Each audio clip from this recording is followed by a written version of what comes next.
Welcome everybody, it's June the 24th. I don't know why I'm singing this and something that rhymes with fourth. Um, I mean, you know, we're all hot and bothered for various reasons. Me, because it's literally hot. AJ, because I don't know where we are on the computer with him. Whether we're getting to the point where the computer's gonna disappear. We're actually doing okay. It's not on fire right now. Oh my word. Progress. And Owen's hot and bothered because of the learning tree. Hi guys. Oh god, I forgot. Yes. Son of a bitch. So yeah, we be chatting. A fair few things to catch up on, including the big film Well, of this week. I did want to start with something that we're not going to talk about. Oh, we're gonna I mean, talk about. you guys do what you want. I'm not talking about Can. So that's. But you guys do what you want to do if that should come up. Well, you know, So, the one thing I wanted to mention is obviously one of the big films from that is out this week, in Kinds of Kindness, and I'm hearing good things at least, which I guess is good. I don't know. um, It's a long movie, to the shock of no one. yeah, and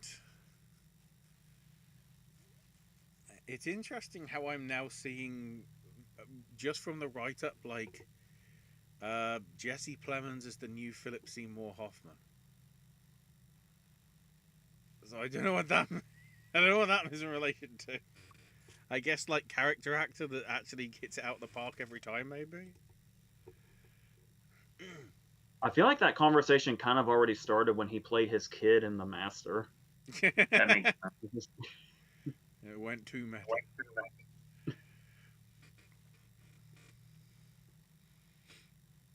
Anyway, as done in the title, we do have some Q&A stuff here, and we have a plethora of stuff from Spencer to start us off. Starting with Good Morning Baltimore. I don't know why we're signaling out Maryland. Hairspray. As I say, it sounds like he's been watching Hairspray recently. Well, no, I was. It's weird because when I think of Maryland, I think of, what was it? I think over here it was called Disorder. The weird like soldier with PTSD film from France. They just gave it a different name here, where Disorder sounds, better than Maryland. That just seems generic. Speaking of films, though, Spencer asks us, given that we are roughly halfway through the year, although this might become a video from AJ at least, favourite movie so far this year? I actually have a list of the movies I've seen this year, which is more lengthy than the video output would lead you to believe. Shoot!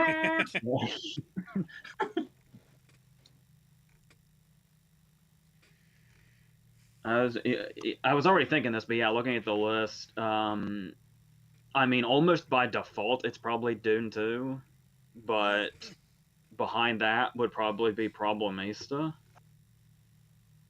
And I really, really liked Love Lies Bleeding a lot, and I really, really liked Hitman a lot. I could get why Hitman had the positive reputation that it did out of TIFF last year. So that was a really good time. That's something for me. Ashley. Well, I'm sorted because it came out in February, so I can officially say, at least as released in the UK, as I usually do with my lists, My favourite film of 2024 so far is The Iron Claw. There you go. Because of course it is.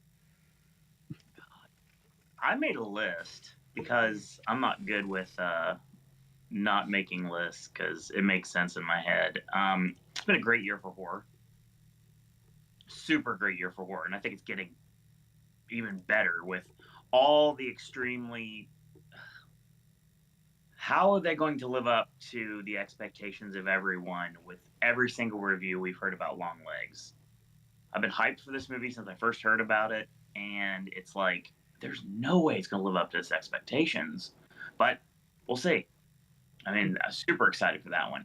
What I've seen so far this year that I've liked, I mean, it's been great for horror. I loved Late Night with the Devil. Everybody around me knows that. Love Lies Bleeding as well. I should throw a shout out to that movie. The movie's fantastic. Challengers is great. I love the Bike Riders. Like the Bike Riders was solid. I don't know how many best lists it's going to make on anybody else. The Fall Guy is really fun, and I will defend that movie. Weirdly enough, I don't know if I could call it one of my favorite movies of the year, but it's an experience that I'm okay with going back to, and I saw the TV Glow. I was not sure if I would like it or not, and now the more that it's resonated in my head, I realize that, yeah, I do like it. I like it a lot, actually. I will defend Mean Girls, and I do not care. I like The Beekeeper. I mean, there's a lot of things that I enjoyed this year. I enjoyed Dune Part 2. I didn't think I would, and I did. I was gonna shout out Late Night with the Devil, but I was afraid it would start me on my review before my review actually happens. So Yeah. I held back. And it's a great year so far. Lisa Frankenstein was fun. I like Monkey Man. Civil War was great. Probably the loudest gunshot sounds I've ever heard in a movie ever. And I saw it in Dolby, so it's 10 million times worse. You're talking. You mentioned defending movies quite a bit. I kind of feel that way about Kingdom for the Planet of the Apes. I don't dislike it, but it's not on my list. Yeah, a lot of people thought it was slow to a fault, but I was really drawn into that one. Yeah. It's not like garbage like Night Swim or The Watchers or anything like that. So I mean, and of course, we want to shout out Furiosa also. You guys can. I will. I know. Thelma, Summer Camp. Forget those movies. Forget they even existed. We'll talk about them when we get to the worst of the year. I also think I want to shout out Ministry of Ungentlemanly Warfare too. That's fair. That one's a lot of fun. And Monkey Man, The Last Omen, or The First Omen, excuse me. I'm intrigued what's happening for you guys at Christmas, though. I don't. If we're talking about the same thing, I'm convinced it's not gonna. I'm convinced it's gonna get pushed. Hang on, what are we talking about? Right now, especially today, when I hear Christmas, I think Nosferatu. Nosferatu. Oh, that trailer. God, no. God, that I'm trailer's talking incredible. about the return after 30 years of being in prison of Feathers McGraw in the Wallace and Gromit movie coming this Christmas. Which is a TV movie somehow over here, but I'm guessing for you guys it's going to be on Netflix. Feathers McGraw is back. He's going to murder people. Me, but don't have to watch it, so we're good. Only slightly different directions we were going. Yes. I mean, you know, Feathers McGraw is Nosferatu. You think he's gone. Ah, he's back. You know. You can't get rid of him that easy. Yeah. Yeah, Kinds of Kindness is not at my cinema because apparently they need 15 showings of Inside Out 2. And Yeah. I'll defend that movie too. Yeah, Kinds of Kindness is nowhere near me either, at least that I know a of. smattering of the Quiet Place prequel, which has a potential at least. That's what I've got this week. I'm starting the day off with A Quiet Place, and then I'm going to Kinds of Kindness, and then I'm ending the night with Daddy-O, which, since I saw the first trailer, I'm very curious to see how that movie's going to go. Very, very intrigued about Daddy-O. And then because I had to go to HMV to get all the WWE DVDs that were on blindingly stupid sale. Like, as in they were 99 pence. I noticed, oh look, there's Blu-rays of X and Pearl for $5 each. I should probably have them physically, considering how they are still both in my top 10 list of those years. Where they Shout out to Maxine. Cannot wait for that movie. Staggered release. That's the irony. X and Pearl took like 6 to 8, I think it was 6 months between X's American release and for getting it to us. And then Pearl took like 18 months.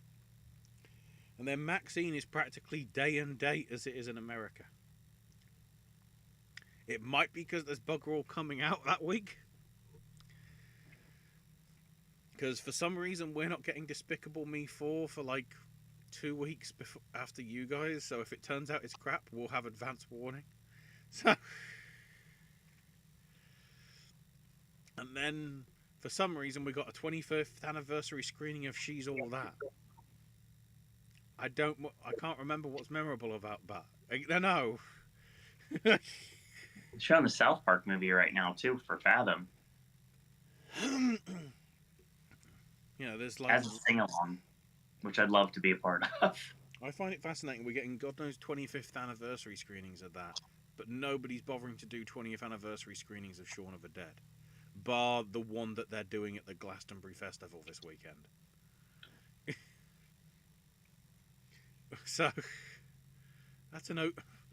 If you're looking for something to appease the gods at the summer, because most of the stuff is stuff that people don't want to see, do it. You wazzers.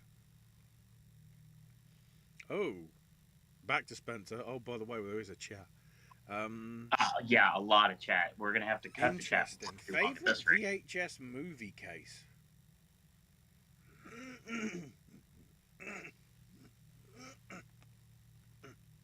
Well, it's kind of hard to not say Frankenhooker's box that like talked when you pressed it.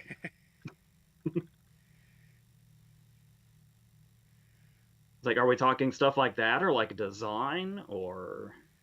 I mean, it's I like the alternative version of the Trainspotting one, which is basically like the poster with Rent and number 1 Rent and number 2 Sick Boy, and like all 5 sort of together, like not portrait style, actually landscape style.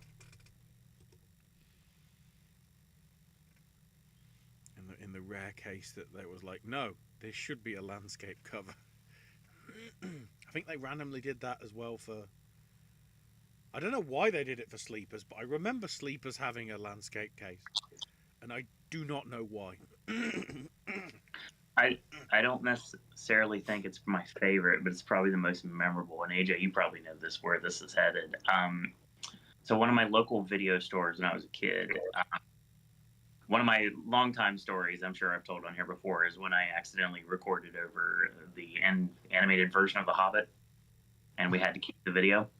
One of the things I remember is, I don't know why it happened, and my dad, my mom, not big horror movie fans at all. AJ can attest to this. Even though I did drag my dad to Halloween Horror Nights, and it was absolutely hilarious watching him interact with everything.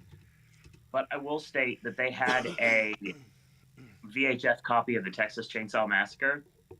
And when you go to a video store, like a mom and pop, where you have like the crudely drawn animated pictures on the front, it was a picture of just a cartoon of a dude with a chainsaw with blood dripping off of it, heading towards a lady.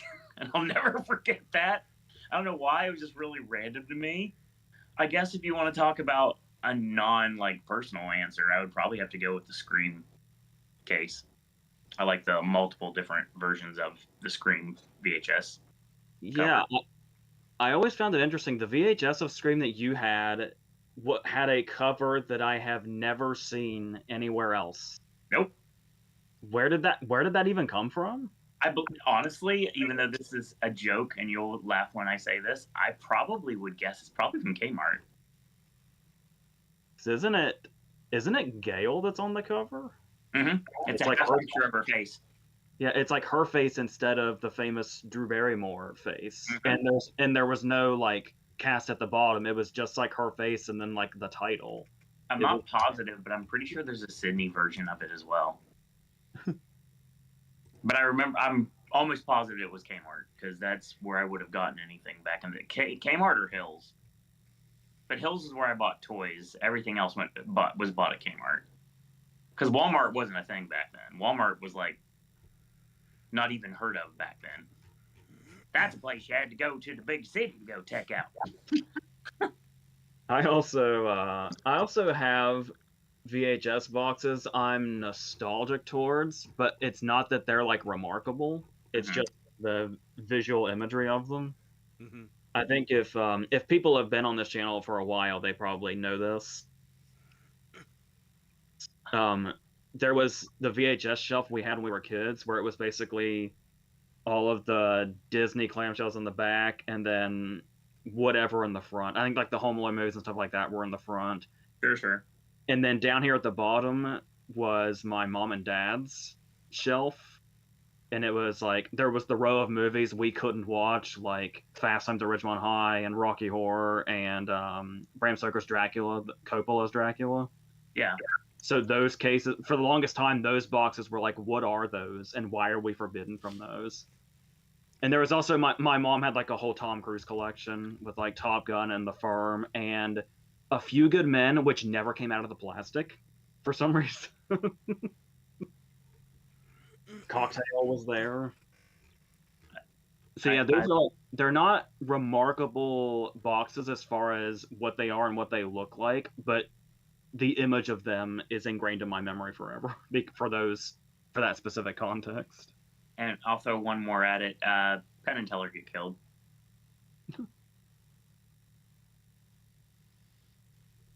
When you mentioned Coppola, it reminded me. Wait, is Megalopolis actually coming out? And then, yeah, lo and behold, Some people have seen it. It's September. No, but Lionsgate's actually taken the punt. I think it's the end of September, isn't it? Mm-hmm. And also, apparently, as many of the screenings as possible, at least in America, they're also trying to do the break the fourth wall interview thing, like was at the Cannes. I don't know how we do that. We're paying actors to be in cinema screens. It's like the 1950s. William Castle, you did not die in vain. Like,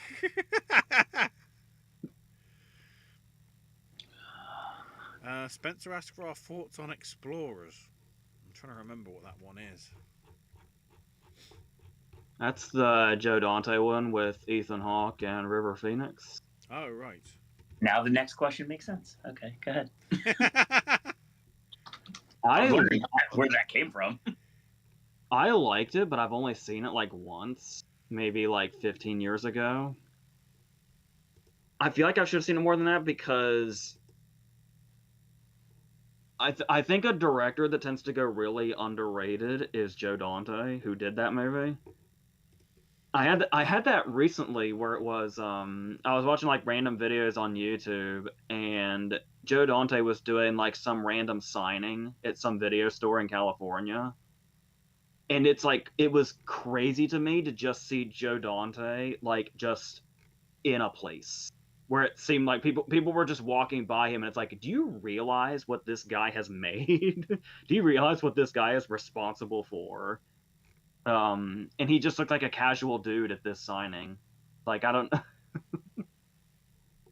But, yeah, I feel like he's somebody that is legendary in a sense, and it seems like he doesn't get near as put on the pedestal as he should or as some other people do, when he should be, like, right alongside people from, like, his era. So the related that was my roundabout way of saying I don't really remember much about Explorers, but I love Joe Dante. So the related question to that is favorite underrated Ethan Hawke performance. Ooh. Well, there's only one answer that comes to mind for me, so I'm gonna have to see. Hopefully, no one else says it and steals my thunder, but I guess we'll see. I will say, I guarantee the 2 movies I'm about to bring up are ones you have not seen. So, so you might be good. Excellent. There was a movie I actually reviewed back in like 2015 or 2016 called The Phenom, which is this kind of forgettable. It wasn't bad, but it was kind of forgettable baseball movie. And he plays like the main character's abusive dad that's in like prison now, and he has like just a couple of scenes I think that are really strong. And those always really stood out to me. Like those prison scenes stand out to me so much, I tend to forget it's actually a baseball movie. And not like some prison movie. And he also did like a Boston crime movie with Mark Ruffalo called What Doesn't Kill You from like 2008, 2007 or 2008. And apparently it was like people who were actual Boston criminals say it's like pretty highly accurate in how it's portrayed. So that one kind of stands out as far as stuff like, I'm assuming because Ethan Hawke is Ethan Hawke and everybody loves Ethan Hawke. When we say underrated, we mean more like underseen or under talked about. Perhaps. That's how I Thankfully, he's pretty beloved. So those are 2 that come to mind that I feel like are pretty off the radar. Okay, we're good on that. Ashley might ruin it though. I mean, You see more movies than I have though, so. Thinking back, the one that I think barely anybody saw, but I have seen so many times, at least in the shops at the point where it was just in the bargain bin and there and nobody picked it up, was 2014's Predestination. Yeah. Which was a really nice sci-fi thing. I mean, to be fair, I know it wasn't as well critically received, but there was also Daybreakers, which I think was like 08 or 09. Which was, I think it was really, really early 2010. It was like January 2010. Yeah, 2009 might have been when it hit festivals or whatever, but 2010. It's listed as 2009 on his filmography. Yeah. Predestination showed everybody the genius of Sarah Snook before Succession came along too. And and sort of, at least in terms of like sci-fi stuff, I felt like they were his obvious next progressions from Gattaca, which was like 10 years before. Okay.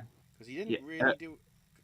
Looking through his stuff, there wasn't really a lot of sci-fi stuff he did between Gattaca and Daybreakers. I don't know if it's just the sci-fi aspect or not, but Gattaca is kind of starting to remind me of Moon, where so many people have called it underrated at this point that I think it's about properly rated at this point. Yeah. It's real, especially late, like in the last 5 years, Gattaca's really gotten a lot of love. So that's why I didn't want to bring that one up, because it feels like, you know, if you want to see early him, Gattaca and Before Sunrise are the perfect jumping in point. And Ethan Hawke also loves Gattaca a lot, and he will always recommend it when he gets the chance. And I will always bring up the video I saw once where he was signing autographs outside of like a talk show or something, and somebody called it Galaga. And he very irately corrected them. And it's like, Ethan Hawke wants you to get Gattaca's name correct.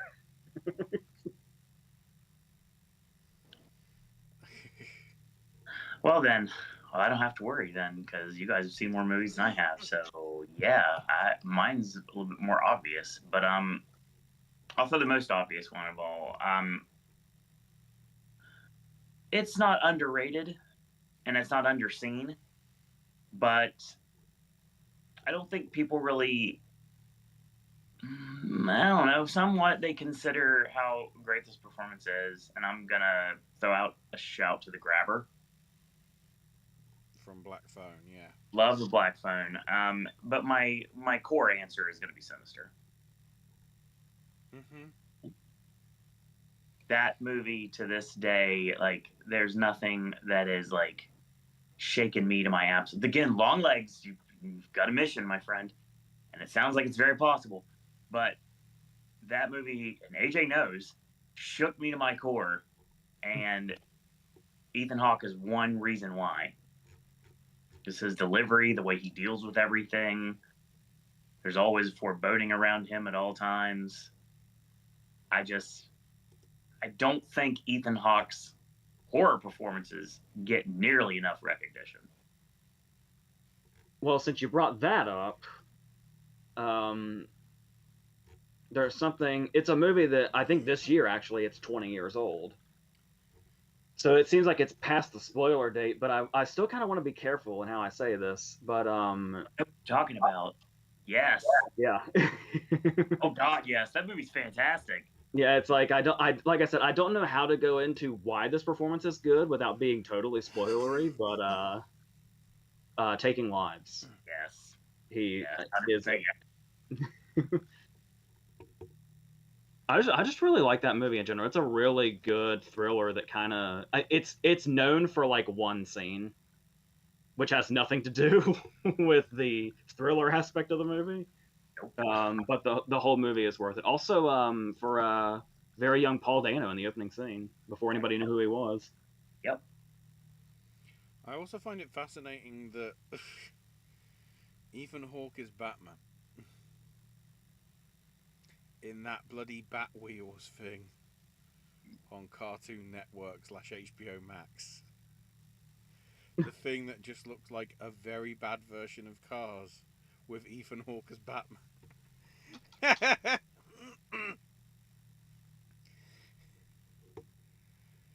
Because that's what it was made for, right? Yeah.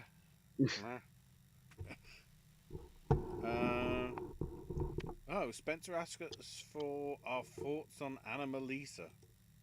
As of now, sort of, what are we, 15 years on?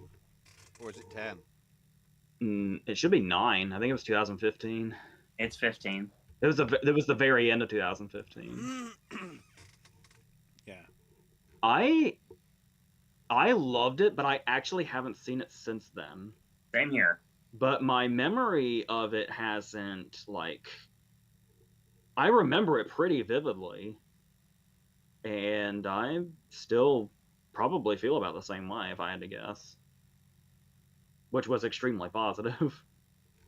Absolutely. I think some people found it a little pretentious, and I think you're gonna get people that feel that way about Charlie Kaufman no matter what, because you gotta be prepared for Charlie Kaufman when you go into him. And if you're not, God help you, I guess. I still think one of the greatest things to ever happen in movies is Tom Noonan playing all the background characters, playing playing like the garbled TV in the background and singing the end credits song. He's literally every other voice you hear that's not David Thewlis or Jennifer Jason Leigh. And I love that so much. Female characters, children, he's literally everybody. I certainly, I haven't seen it in a while, but certainly the art style is something that really hasn't been replicated by anything since. And I've seen a lot of stop motion stuff over the last sort of 10 years or whatever, but there's nothing been in that sort of style or presentation like Anomalisa was.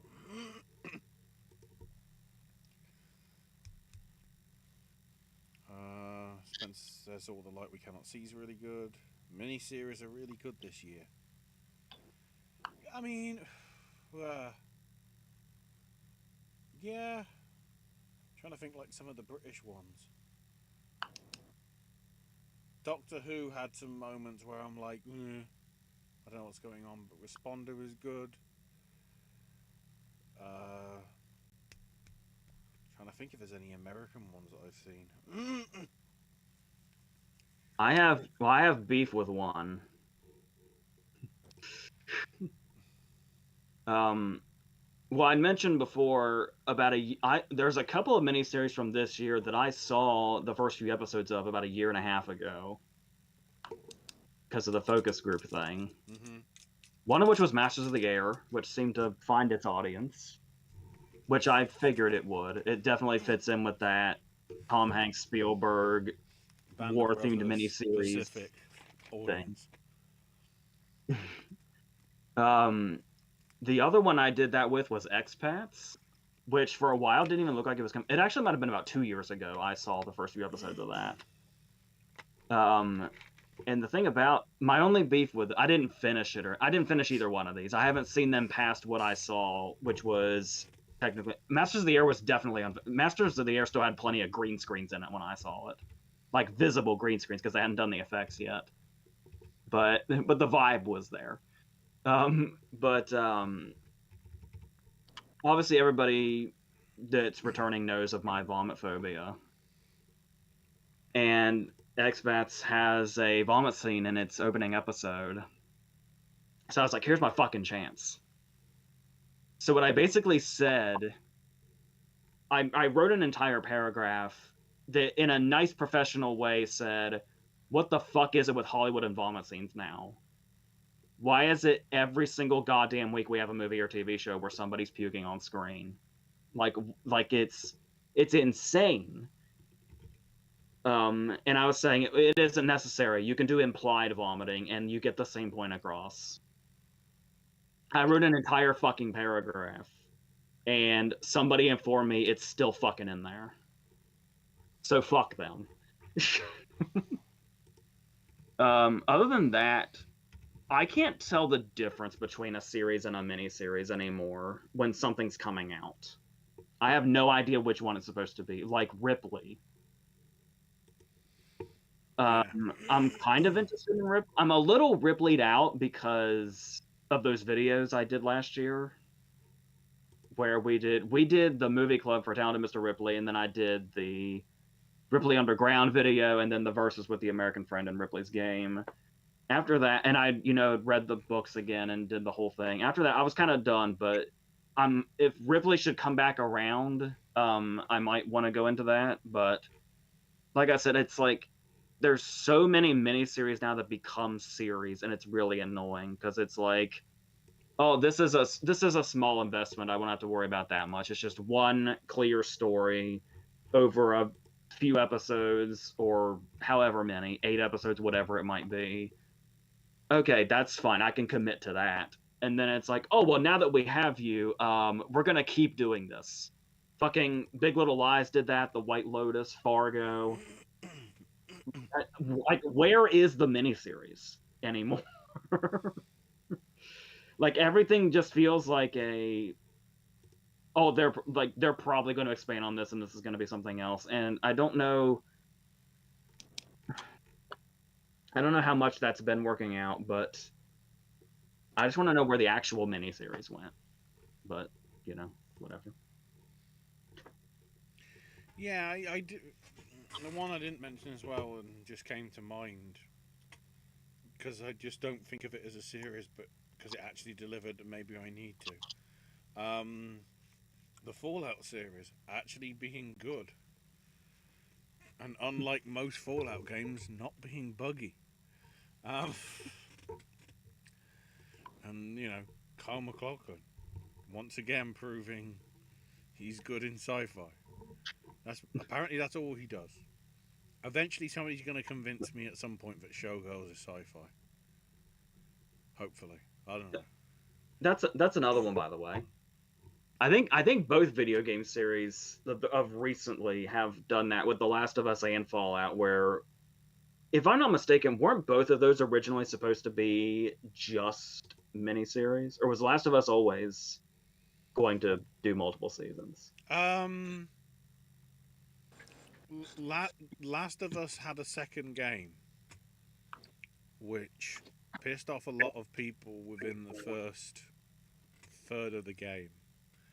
So I'm intrigued whether they actually decide to do season 2 as the actual second game is and keep it as is, or try and rewrite it so certain events are treated maybe a bit more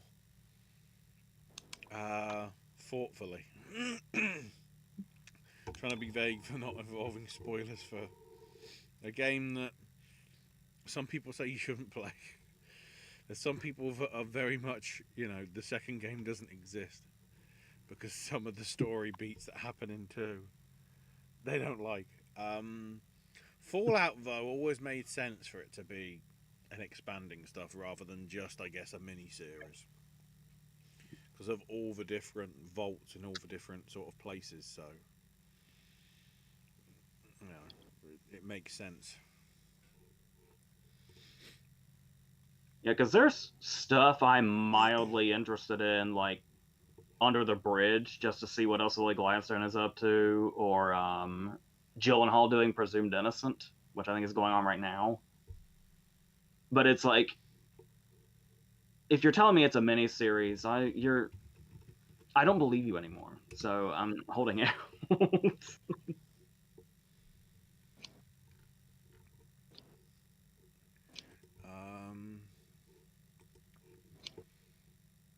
Spencer says Beethoven is so hilarious. Same with Beethoven second.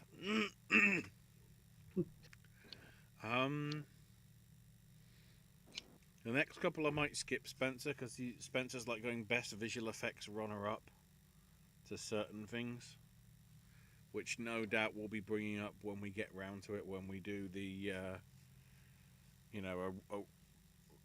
awards flashback stuff. I don't really want to touch it there when we'll touch it again as a whole for the other ones. Spencer says, A Bug's Life gets too much crap, I love it.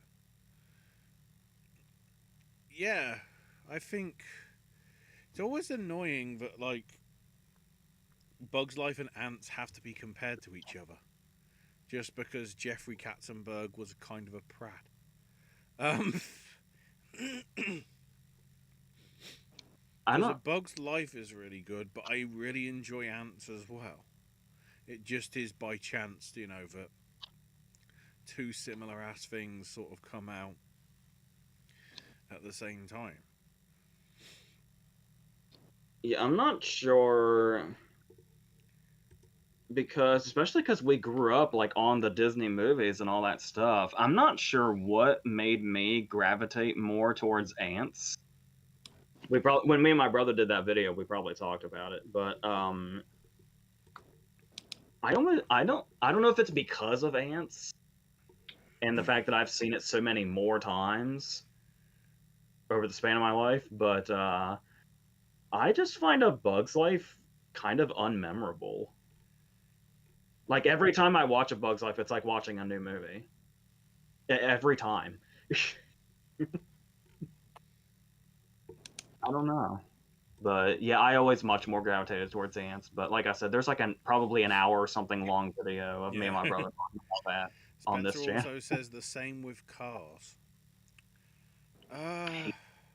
Hate Cars. 100%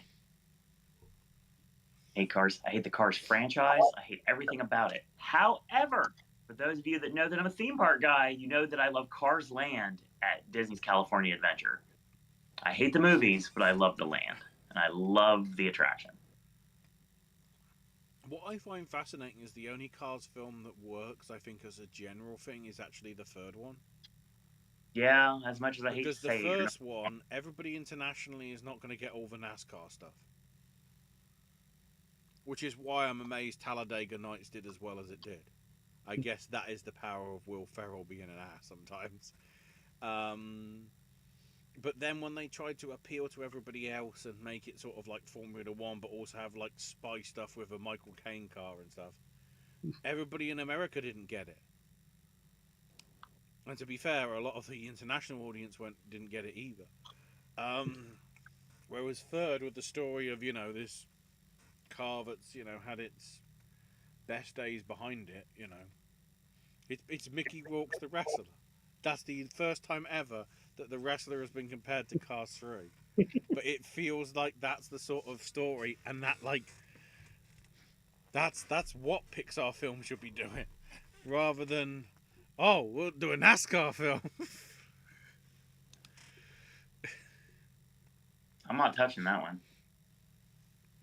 I don't remember when I turned on Cars, but it happened quickly. Mm-hmm. I remember seeing it in the theater and liking it while I was watching it. But then, like, shortly after that, something... I don't know if it's one of those petty things, like... Could be.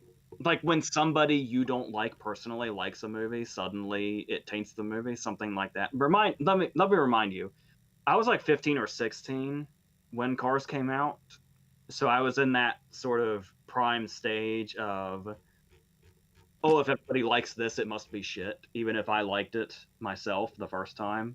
Almost like I convinced myself that I didn't. I don't know. I don't think I've seen it all the way through since then. But I can see the DVD from right here. So it's like I have all opportunities. But yeah, I genuinely don't remember what happened, because I do remember liking it while I was actually seeing it in the theater, and then for some reason I didn't after that. I didn't see it again, so I can't even tell you what that reason was. But like I said, probably something stupid.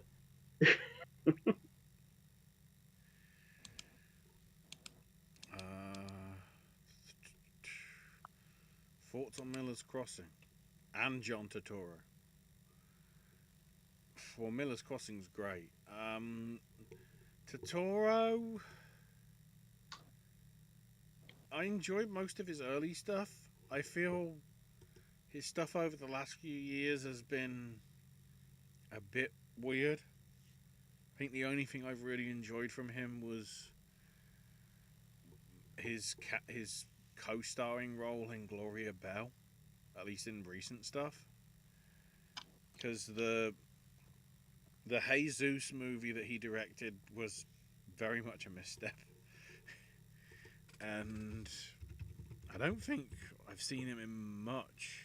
His Falcone and the Batman was really good. Mm-hmm. Yeah, this is another one where it's like I have the totally lazy answer of Miller's Crossing has a versus with Third Perdition on this channel. Yeah, I wasn't sure when you said the question. I wasn't sure if that was about Turturro in general or Turturro specifically in Miller's Crossing. I mean, it might be. I mean, it's probably. I want to say it's where he sort of. Well, I guess there was like his appearances in Color of Money and Hannah and Her Sisters, like a few years before it, and maybe do the right thing.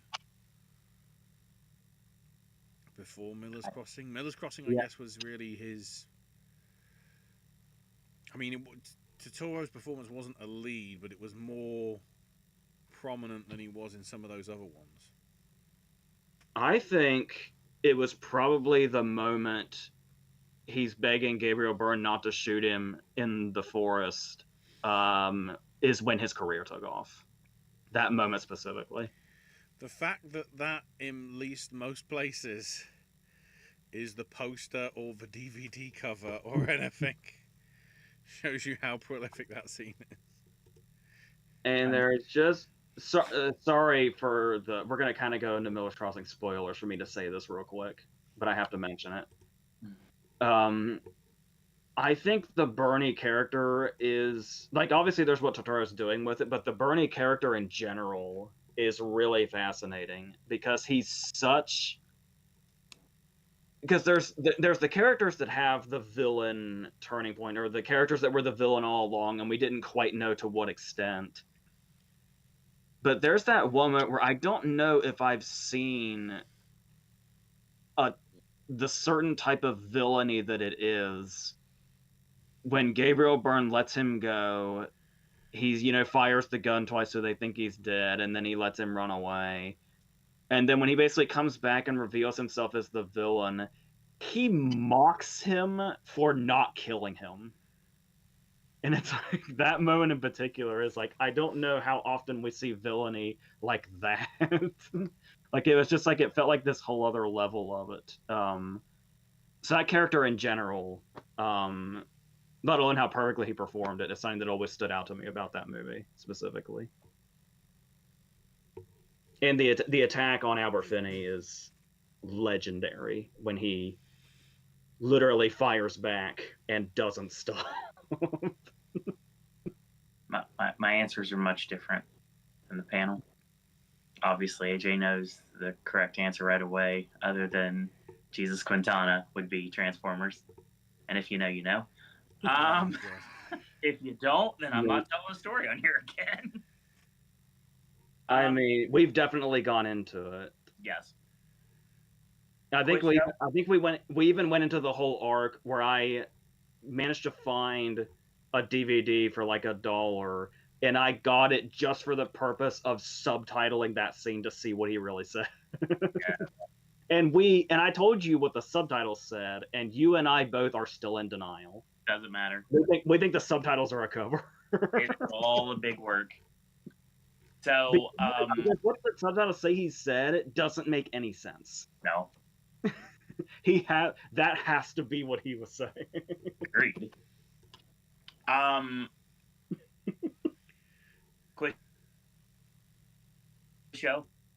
Yeah, the Paul Scofield Oscar nomination is nice. That was Turturro's nomination. That was robbery. You want me to throw something that most people have never heard of before? I'm actually going to do that this time. One of the first times I remember seeing John Turturro in a movie was an HBO movie in 1995 called Sugar Time. Huh.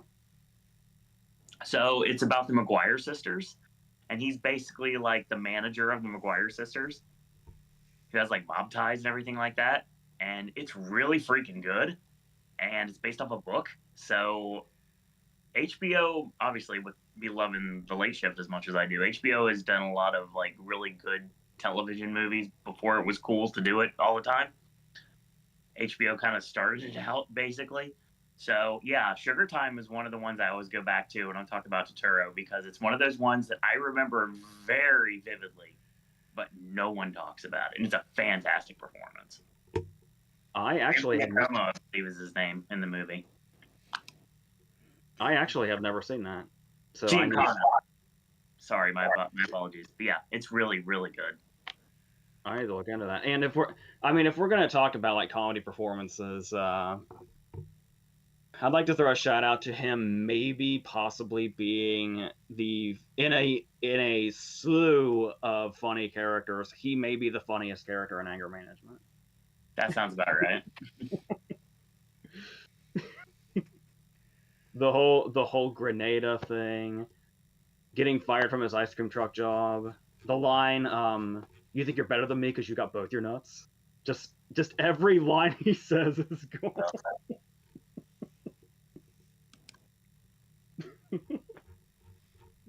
We are like less than a third through the chat right now. Thanks for everyone for tuning in tonight. Spencer Sorry, asks, I'll get to your comments. Spencer asks thoughts on Cliffhanger. I mean, it's something that, if it's on, I don't try and tune away from, but it's sort of something that I would keep in the background. It's nothing I want to be focused on. Thus is the oeuvre of Rennie Harlin.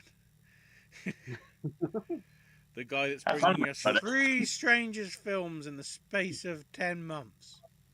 Why? I don't know what happened. This was very recent. I got Cliffhanger from Blockbuster way back in the day. It was a VHS from Blockbuster. That's how long ago this was. And I really didn't like it. I think the Stallone action movie was something that I had to get into over time. I know a lot of people tend to grow out of them. I had to grow into them. That's fair. Except Demolition Man, which has been and always will be a masterpiece. Yes. Um, Oh, you know. but I just did not like Cliffhanger, which sucked because I love John Lithgow so much. And then I swear to you, it was only last summer, as in like 11 months ago, I watched it again on Pluto, completely out of the blue, and I had a really good time.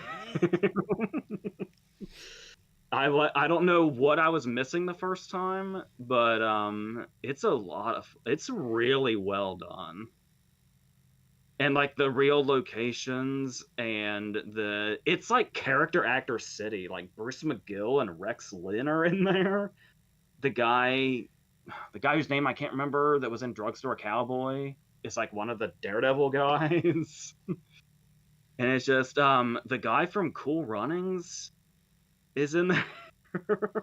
Well, I think I know why that is.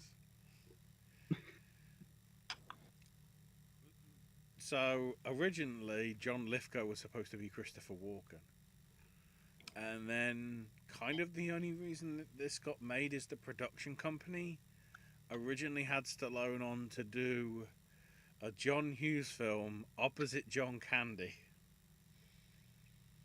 called Bartholomew versus Neff, which never happened. So because of that, basically, whatever deal had been signed for Carolco Pictures or whatever it is, that's why we got the Thing coming back or whatever. And technically, I guess it is back now because I think Studio Canal basically bought the name. I don't think they've done anything actually with it yet, technically. And then, oh, irony of irony, Carolco Pictures was one of the last things from Showgirls. Well, Showgirls was one of the last things from them. Along with Cutthroat Island, which of course is directed by Rennie. That's why. Oh, but they also did Chaplin. What the hell? And wait, Terminator 2 is from the same people that did bloody Showgirls?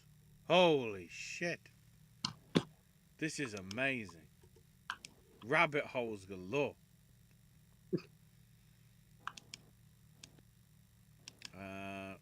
Spencer with a controversial take. I like the King's Speech more than the Social Network. My argument is always that the King's Speech is really, really good. Mm-hmm. Like, the King's Speech is so good. But yeah, if you ask me to pick that or the Social Network, I'm going to tell you the Social Network about 20 times a minute, however long it takes to get through your head. But yeah, that's the thing is, like,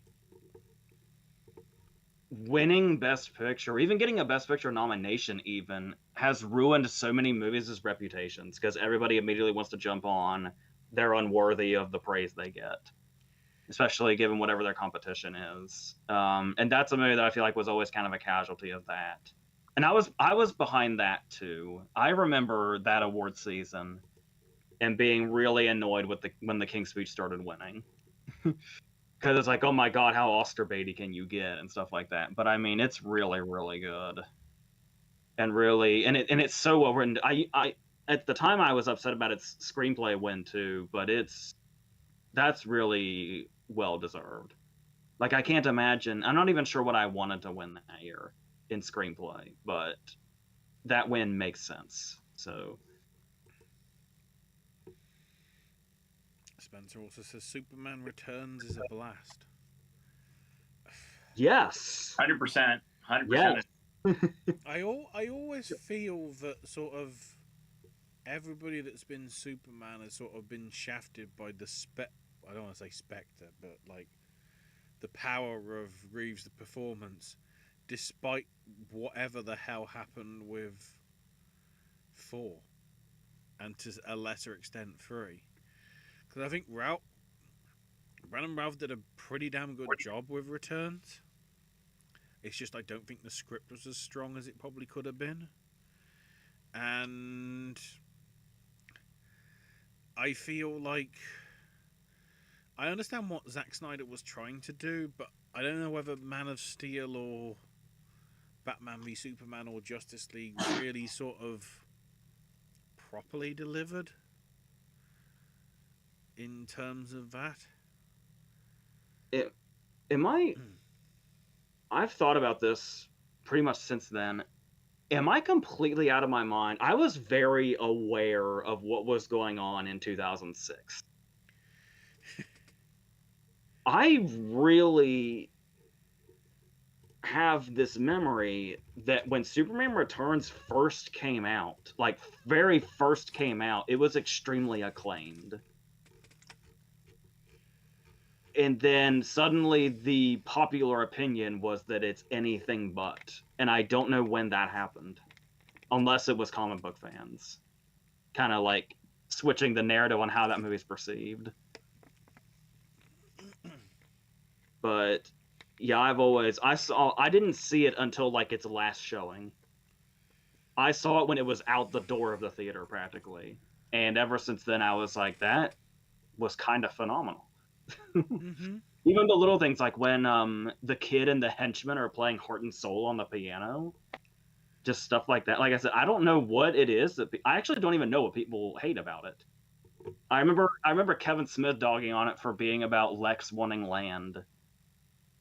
But then I don't know if it snowballed from there or what, but I don't know what people dislike about it, honestly. I've never really heard. So but I don't know that it would change my opinion even if I was told. It's kind of fascinating that in a world where we have all these superhero films where everybody is begging, please don't do the origin story thing again. Superman Returns does it and sort of gets forgotten about. In that it did it, maybe it was just too ahead of its time and whatever. Superman Returns walked so Tom Holland's Spider-Man could run.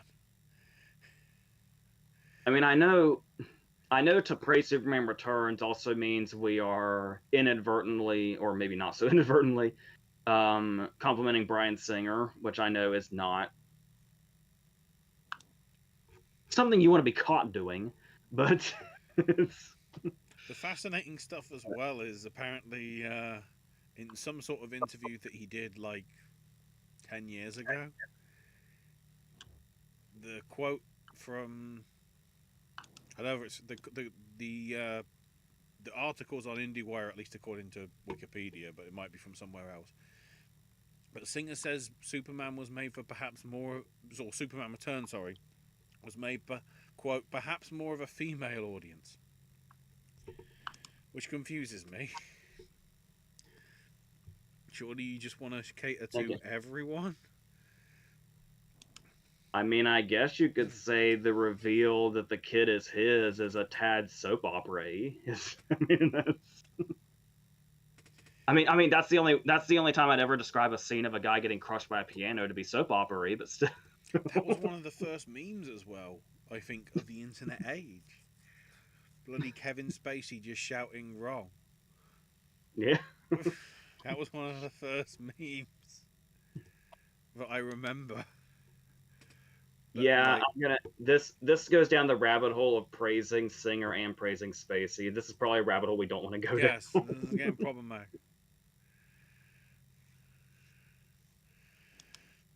That's why nobody brings up Beyond the Sea or shows it anymore, because, oh god, it's Kevin Spacey with a kid version of himself. Oh no. Well, thankfully, even as somebody that was, just about Spacey's biggest fan at that time, Beyond the Sea was always a really dull vanity project that had no real reason to exist. He had a very weird attachment to Kate Bosworth from 2006 to 2008 for some reason. Yeah. Oh yeah, because 21. Yeah. 21. Deepwater Horizon or Patriots Day.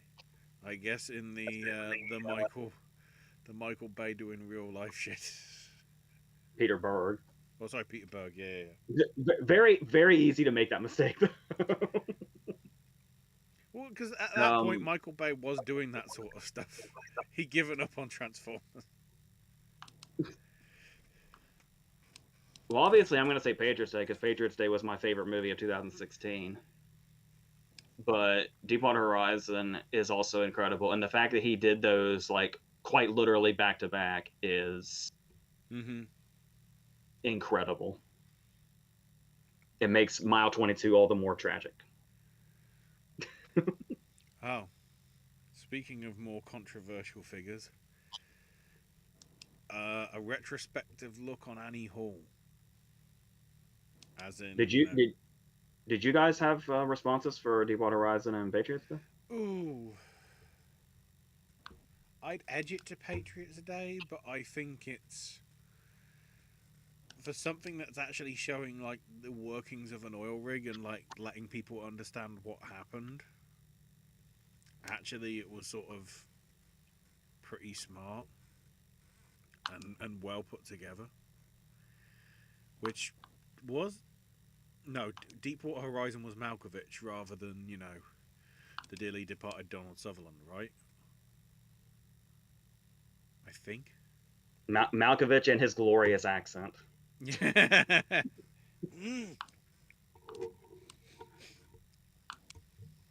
love Patriots Day. I remember watching it in the theater and just being blown away by it. I was just thinking, you missed Deepwater Horizon, didn't you? You are absolutely correct. Because I saw it while you were out of town. Also correct.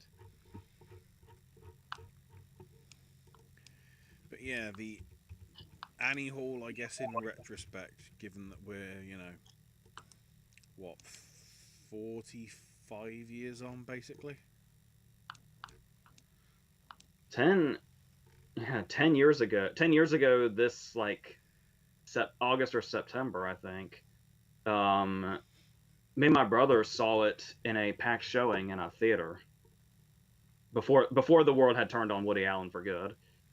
And that was a fun time because you could tell it was one of those ones where you could tell everybody in there like knew the movie and knew the vibe and knew what they were in for, so it was like the crowd to see Annie Hall or any Woody Allen movie.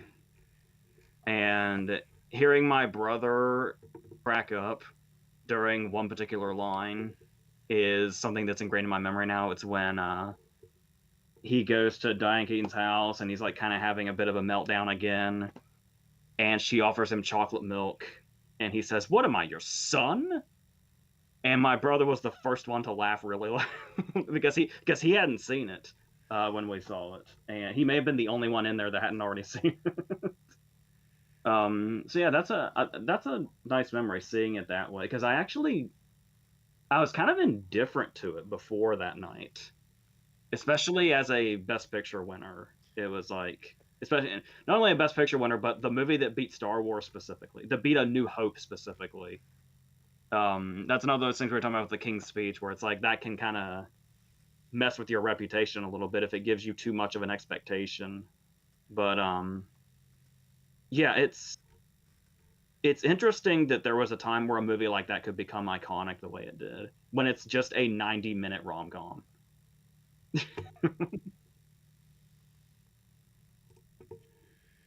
Yeah. I think it still stands out just because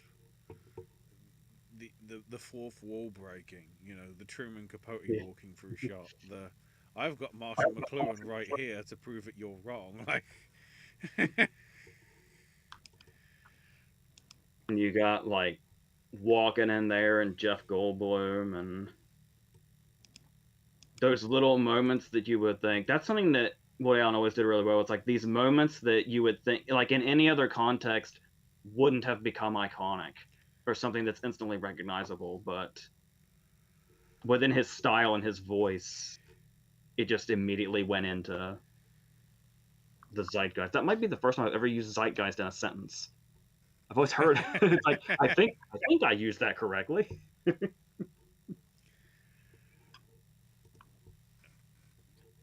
a kind of random one here. Favorite Devon Bostick roles?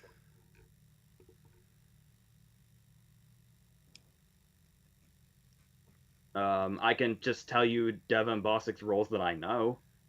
I was gonna say. There's All not right, obviously there's Roderick Roderick. all 3 times. There's Oppenheimer and Saw 6.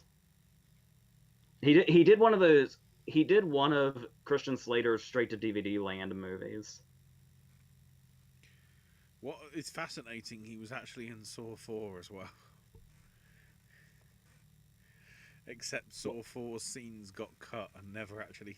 I guess they might be in deleted scenes on a DVD or a Blu-ray. I'm Yeah, gonna. I'm gonna go with Roderick. Am I to assume he was a different character? Yes. Okay. Mhm. I was gonna say his character in Saw 6 is very particular to the story going on in Saw Yes, 6. exactly. I know. That's a different horror. Yeah, he gets the final kill in Saw 6. That's interesting. And then there was also that random appearance of him in what Okja. Director Bong. Was he in that? He was I in don't direct. remember He that. was with director Bong.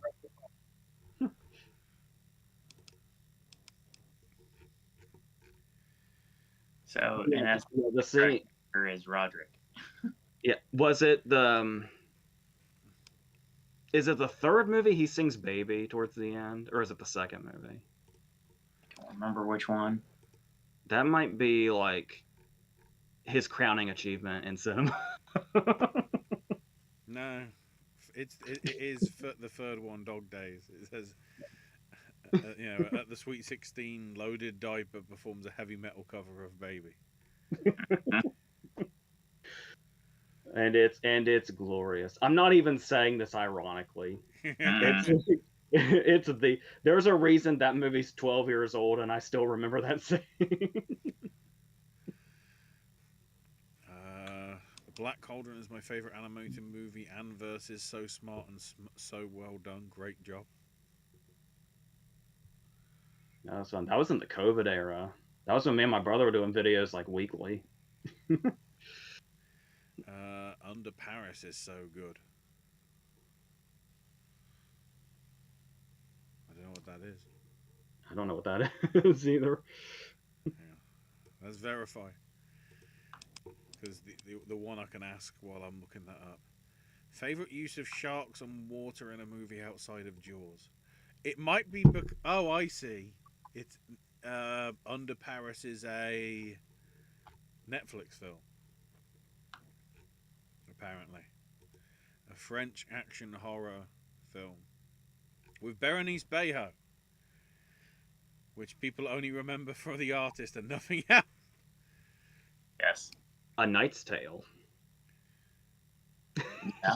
A grieving marine biologist forced to face her tragic past in order to save Paris from a bloodbath when a giant shark appears in the Seine.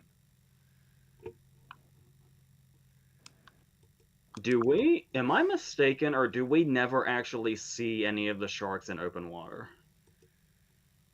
Ooh. I thought we saw the fin. They're being circled. I'm pretty sure we don't actually see the shark, we just see its fin. I can't remember for sure. If that's the case, that's a really cool use of sharks. My answer. It's literally the whole movie, and the danger is always there, and we don't really get a look at them. It's very interesting. My easy answer is Batman, the movie. Shark repellent bat spray for the win. The opening scene. Yep. Ironically. Also, just this isn't a serious answer, but this is a good time to shout out the fact that I was rewatching Live and Let Die recently. Hell yeah. Do not ask me how they made a rubber Yaphet Koto to explode, but there you go. Like, just go under the water and look like you're alone.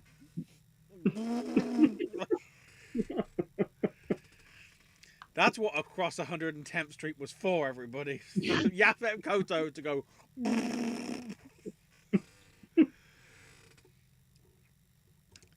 This one is kind of ironic considering the hate that I've put on him in the last 5 minutes. But I have to give credit to Rennie Hamlin and the 25th anniversary screening. I'm not going to see it because I don't want to see it in cinema. I feel it's too average to be put in cinema, but it just works on a TV screen, and that's Deep Blue Sea. Just because it did the old bait and switch of have the big star in Samuel L. get killed off like a third to the way through. There's a lot of good things about Deep Blue Sea. There's the fact problem that is it produced whatever the fucking franchise is that came afterwards. Admittedly, it was like 20 years afterwards, so of course they were shit. I obviously there's the Samuel Jackson death scene. There's also the fact that I remember 1999, and I remember everybody talking about how fucking hardcore Deep Blue Sea was. When you watch it now and you see Michael Rappaport's CGI leg twitching away and stuff like that, there's a lot of that. There's a lot of rubber CGI bodies going on. But obviously, I think the best thing Deep Blue Sea ever gave us, I will say, there's the shocking outcome with Saffron Burrows' character still surprises me. Like you think she's the final girl, and then like just right at the end there, our final girls are Thomas Jane and LL Cool J. But the thing I have to mention is the fact that when How Did This Get Made talked about it and gave us pronouncing Stellan Skarsgård as Stellar Skateboard is something that I will forever appreciate. They made merch for that and everything. It's glorious. Wow.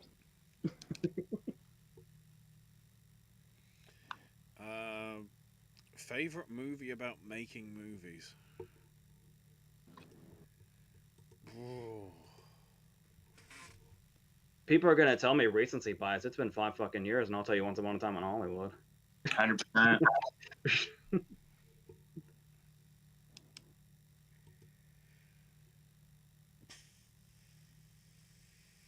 I weirdly give a shout out to Michelle Gondry's Be Kind Rewind. Mm-hmm. Yeah. Because that did sort of like epitomise what a lot of the films are. The ones you don't see, because they're just made by the independent filmmakers that do these tiny little film festival things. Okay, it's sort of, run across the fact of them having to remake all these films because they mysteriously get wiped and whatever. So it goes sort of sci-fi in that respect. But it's the case of making the things, Maybe if that's what happened to bloody Gus Van Sant's Psycho, people would have enjoyed it more. I don't know. I mean, I would be remiss if I didn't mention Clerks 3. Yeah. I just literally today I had a random memory of Dante's script name being Dan T, and it made me laugh again. But 2 more we can shout out our Boogie Nights. Oh yeah. Mm-hmm. And genuinely a movie I love for the way it approaches how movies are made is Bowfinger. Mm-hmm. And I love the fact, especially with like, not only is it like the whole concept of the movie, but specifically that the joke of the joke that's not really a joke. Steve Martin knew all the buttons to hit when he wrote that. When we're in this era of extremely overinflated budgets for no goddamn reason, the bit ages better and better when he has like $1,000 and $1 bills in the little lunchbox, and he says, "If you cut out all the bullshit, this is how much movies actually cost." And it's like, I think about that moment a lot.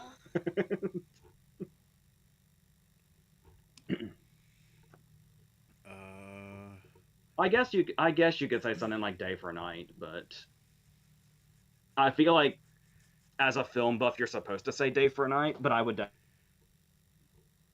definitely say those others we mentioned before. I would say Day for Night.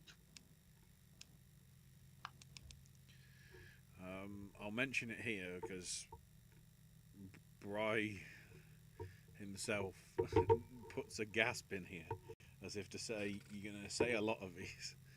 So this is, again, because this is how, it's been 6 or 7 weeks since we were last on. Bry's Oscars 2000 films that he's caught up on since May are Pearl Harbor, the Bourne series specifically for Bourne Ultimatum, Frida, Memoirs of a Geisha, Revolutionary Road, Crouching Tiger, Hidden Dragon. Well, it mentions, Pearl Harbor was a bonus for 2001, and Bourne Ultimatum was a bonus for 07, and then Memoirs of a Geisha bonus for 05, and then the bonus of Peter Jackson's King Kong, because Bry watched 1933 King Kong, and Son of Kong, and King Kong 76, and King Kong Live, and then Peter Jackson's King Kong.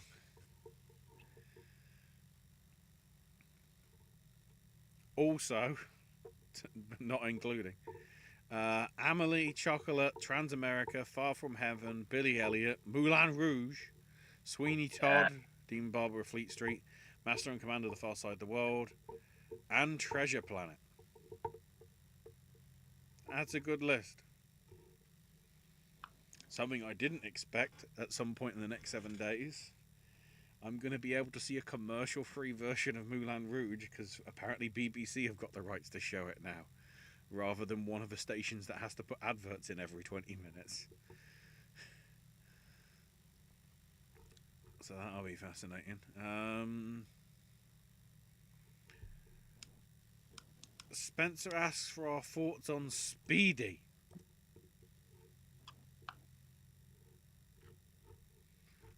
I've just searched Speedy and I'm just getting too high.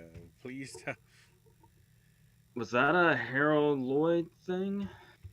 I mean, considering how I'm searching Speedy movie and all I'm getting is Harold Lloyd, I would have thought so. I remember the way it was shot. I don't remember what it was actually about. Well, because I remember it looking beautiful though. I mean, one of the big things, of course, with it was it just randomly had a Babe Ruth cameo in it. At the time when sort of he was in his heyday. And I guess at that time, obviously didn't have anywhere sort of being able to let people know the guy's in there. You'd only know if you actually managed to see it and whatever. I think, was it only... I'm pretty sure it got a Best Director nomination. Was that like the second or third Oscar ceremony? If it's 28, it must have been either the first or the second, yeah. Let me quickly check. Please tell me Wikipedia. Yeah, Best Director of a Comedy during the very first Academy Awards. Losing out to Lewis Milestone for Two Arabian Nights. Because we ran out of the other ones, I guess.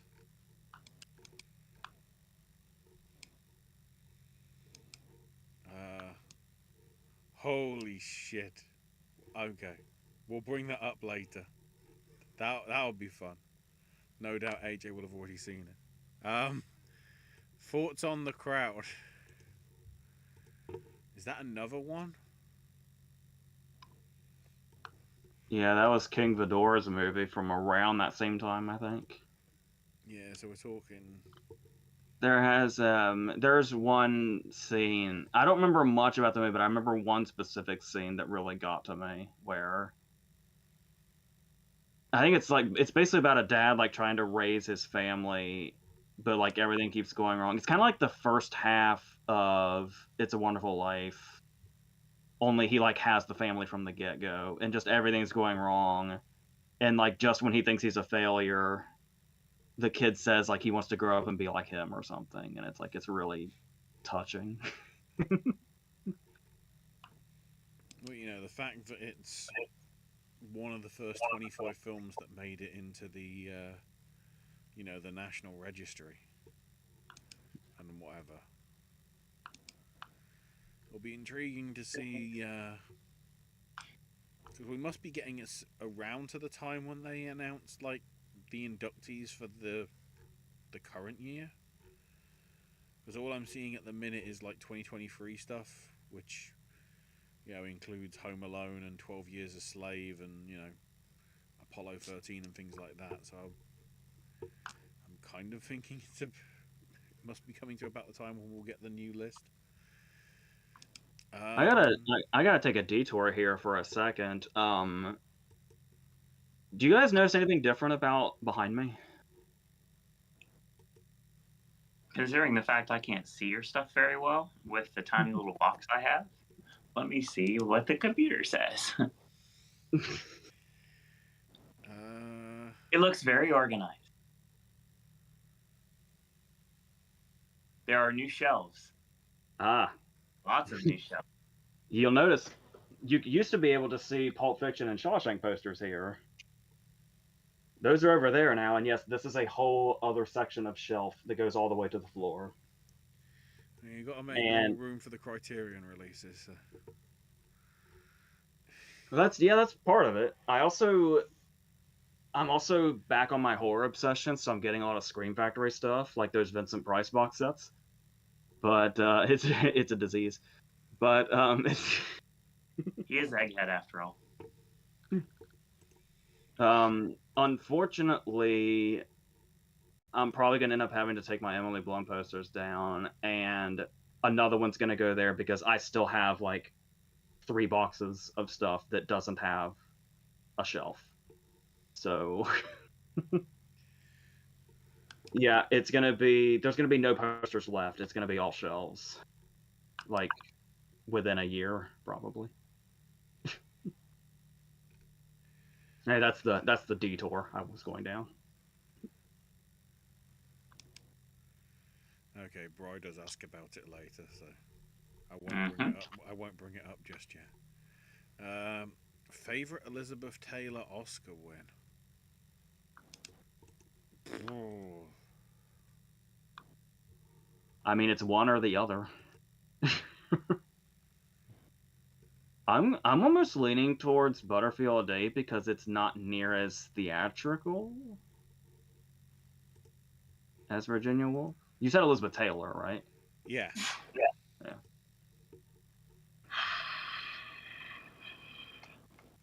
Yeah, I mean, I love Virginia Woolf, but it's also like it's something you have to be in the mood for because it's so over the top.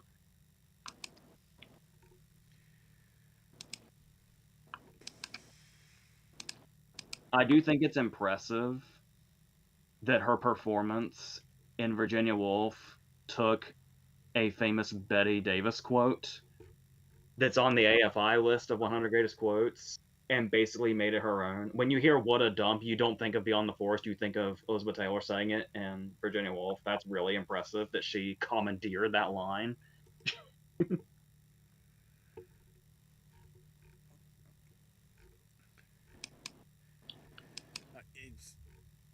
I'd probably go with Virginia Woolf just because of how off the wall it is, but I still find it fascinating that she lost Cat on a Hot Tin Roof to Susan Hayward's "I Want to Live" performance, especially because I think that's the only Oscar that won that night. It didn't get anything else, so I don't think many people look at "I Want to Live" like in retrospect now. I want to say it got a director nomination, so it seems like one of those things that might have been really big. I mean, it got editing, sound, cinematography, adapted screenplay, and director as other nominations. But at the same time, it's like I think as well.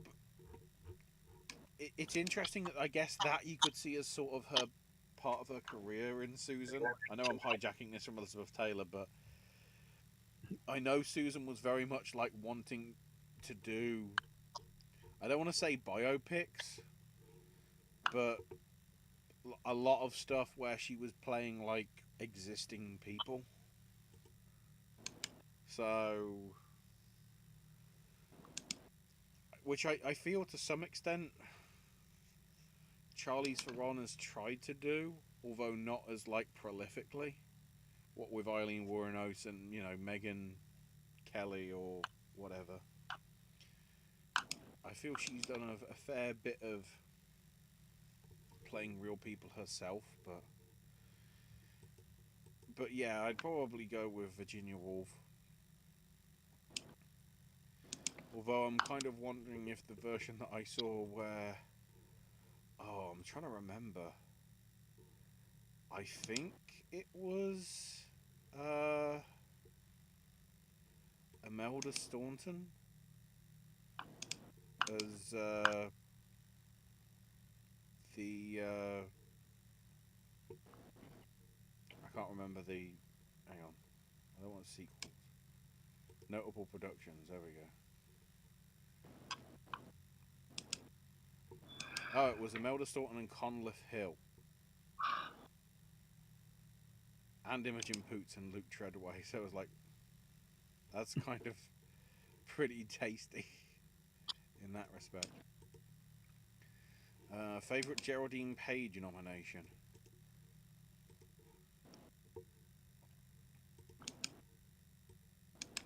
I know it's a cop out, but honestly, I'm kind of partial to the trip to Bountiful. I know it's the easiest one to say, but the Pope of Greenwich Village was inspired. She did a pretty good job in interiors as well. Again, not trying to praise too much of Woody Allen, but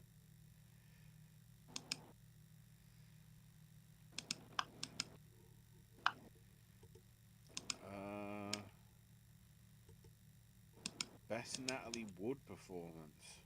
Or sorry, favourite Natalie Wood performance. I guess it's kind of the same thing, I don't know. A part of me actually almost wants to say Miracle on 34th Street, but Splendor in the Grass too. Splendor in the Grass might be my actual answer. It's like two. I feel like I can say both because like they're different eras of her. Obviously, there's child her and then more adult her. Yeah, I would say both of those.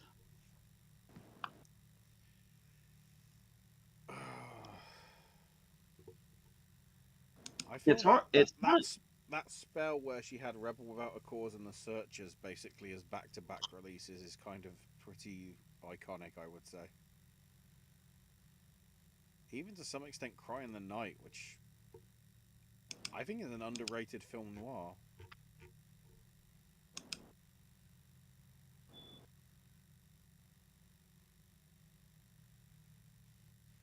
To some extent, I guess it was her sort of trying to play like different character, but I didn't. I liked it as sort of the different stuff it was trying to do at least. It's kind of hard to judge her in West Side Story. Yeah. Because of the dubbing, and I know I've defended acting with lip syncing before, Rami Malek, but the fact that basically most of her performance as Maria is dubbed, like I would say more of a fraction of it is than isn't. So it's kind of hard to judge a little bit. And then finally, favorite Deborah Winger performance. Ooh. I gotta be real about Deborah Winger. I guess I would say Terms of Endearment, because apart from Terms of Endearment, she never leaves an impression on me. Like, she just really kind of comes and goes to me outside of terms of endearment. Like, what are our options? Like, Shadowlands, An Officer and a Gentleman. She was nominated for leading An Officer and a Gentleman, and she's like the last thing I think about when I remember that movie. Shadowlands is probably the only one that comes to me because BBC put it on at least every 3 to 4 months. I guess because it's more sort of a thing here, what with it being a Dickie Attenborough film and being about, you know, C.S. Lewis and everything.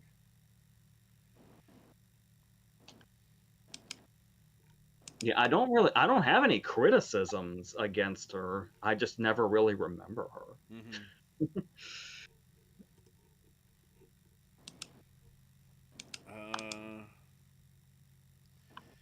Oh, Spencer also mentions favourite Jane Fonda nomination. I'm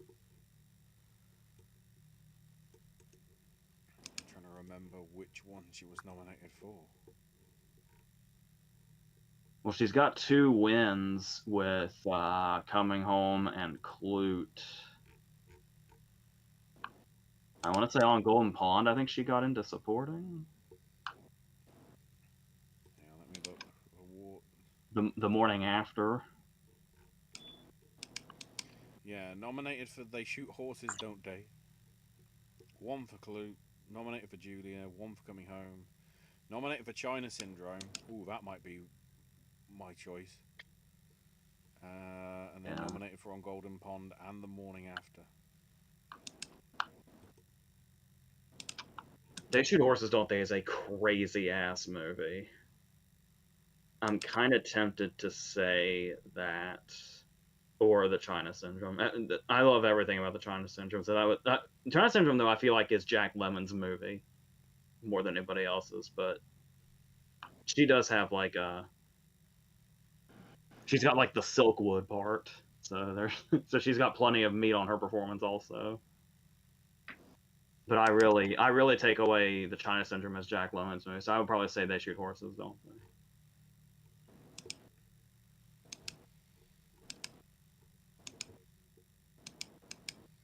I kind of do, I personally feel it as sort of a more of a triple header with the 2 of them and Douglas, especially because if you look at a lot of those style of disaster movies that came out over pretty much all of the 70s, nearly all of them were just loads of big name people.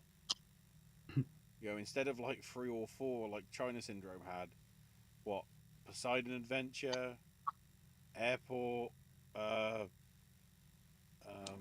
Towering Inferno, all just wanted to have like 10 or 15. So it's like, what are you doing? Are we trying to tell a story or are we trying to get people a paycheck? Like, stuff like the Towering Inferno, it was like, oh, really? Actually, any of the disaster movies are basically like slasher movies. Just the slasher is a natural occurrence, yeah. and you're just waiting to see the big names picked off one at a time. In sometimes very over the top fashion.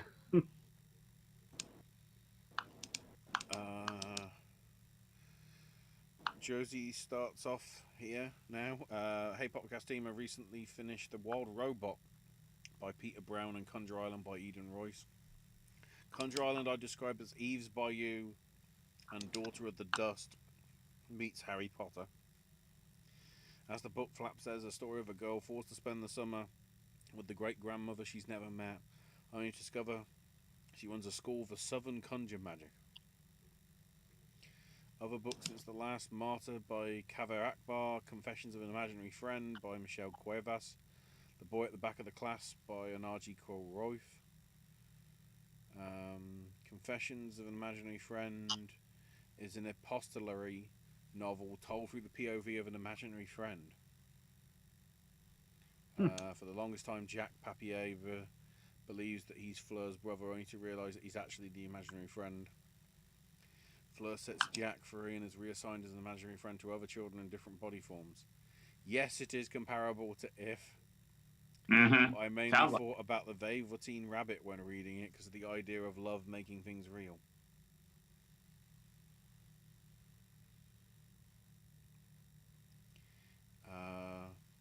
Oh, Spencer's also added here favorite film a Schoonmaker edited film.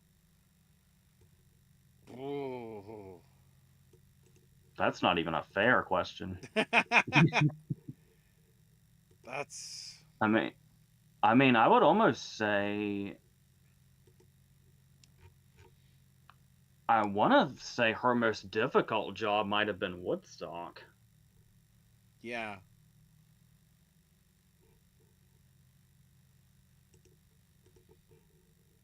The fact Because I that mean, you there did. are God knows how many cuts of that as well.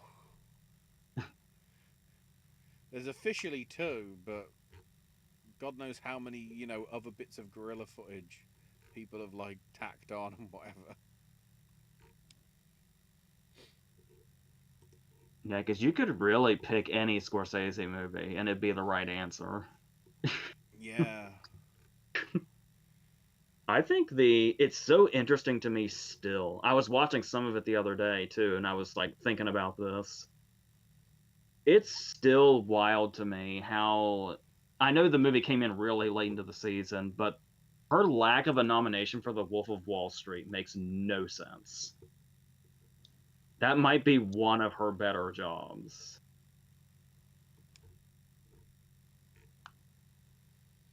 But yeah, the first thing that jumps out at me as far as what she had to work with to begin with, I would say Woodstock is the most impressive.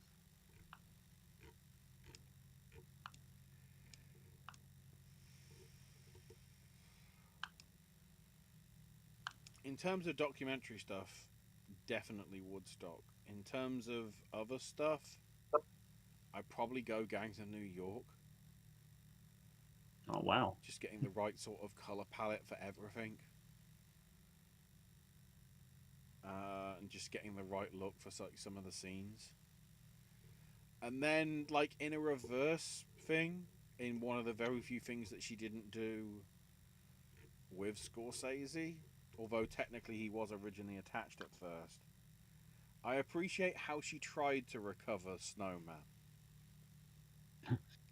But I think the production company was a bloody lost cause on that. Yeah, And and the it's a fact that shame because that sort of fucked Thomas Alfredson's career because, dear Lord, I can keep watching Let the Right One In and Tinker Tailor Soldier Spy over and over again. And the fact that he's basically done nothing since because of Snowman. God damn it. yeah, it just sounds like that was an unsavable situation for everyone. Mm-hmm.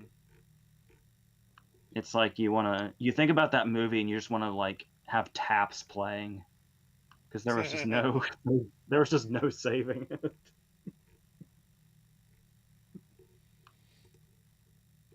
uh, some songs played on the radio today that Josie heard. Foo Fighters Everlong. Crackers Low. The Dishwaller Clatin Blue Cars. ELO's Telephone Line. I Alone by Liv. Fruitcakes by Jimmy Buffett. And Waiting by Tom Petty. You always got to hear some Tom Petty. So, okay, so it was announced for San Diego Comic Con, and I just saw it right before Uh-oh. that Jimmy Buffett's cameo in Jurassic World is actually getting its own Comic Con action figure exclusive, and it's in a margarita blender. I So mean, yeah, I mean, that's a shoot. You can look at it right now if you look on social media. I hate that movie, but I don't hate that. That's genius, isn't it? Super genius. If only his Hook cameo could have been immortalized in the same way, but whatever works. Josie says Foo Fighters are on their Eras tour. Thought on Dave Oh Grohl's comment regarding the Swift. God dang Sean Waltman wannabe. Thing is, I get I, his point. okay, we'll go there. Ashley, you're about to talk. Go ahead. I get his point in that a lot of Taylor's stuff is backing music that she's singing live to. Backing tracks with live vocals. She swallowed a fly on stage the other night. That's She's no way to performing talk of for Travis almost Kelce. 4 hours. That's no way to talk of Travis Kelce. Good Lord. The thing is, no, it's one of those things. It's like I need to learn how to manifest things properly, like verbalize it, like legitimately, because then I get stuck in something that I asked for, but I didn't ask for exactly. But I did ask for it. So it's the same concept. He did not word that properly at all. I see where Dave Grohl's coming from, and I see why the pitchforks are out for him too. I see both sides of the story. But at the end of the day, he misspoke, and he should have worded that differently. Live singing and background tracks are two completely different things.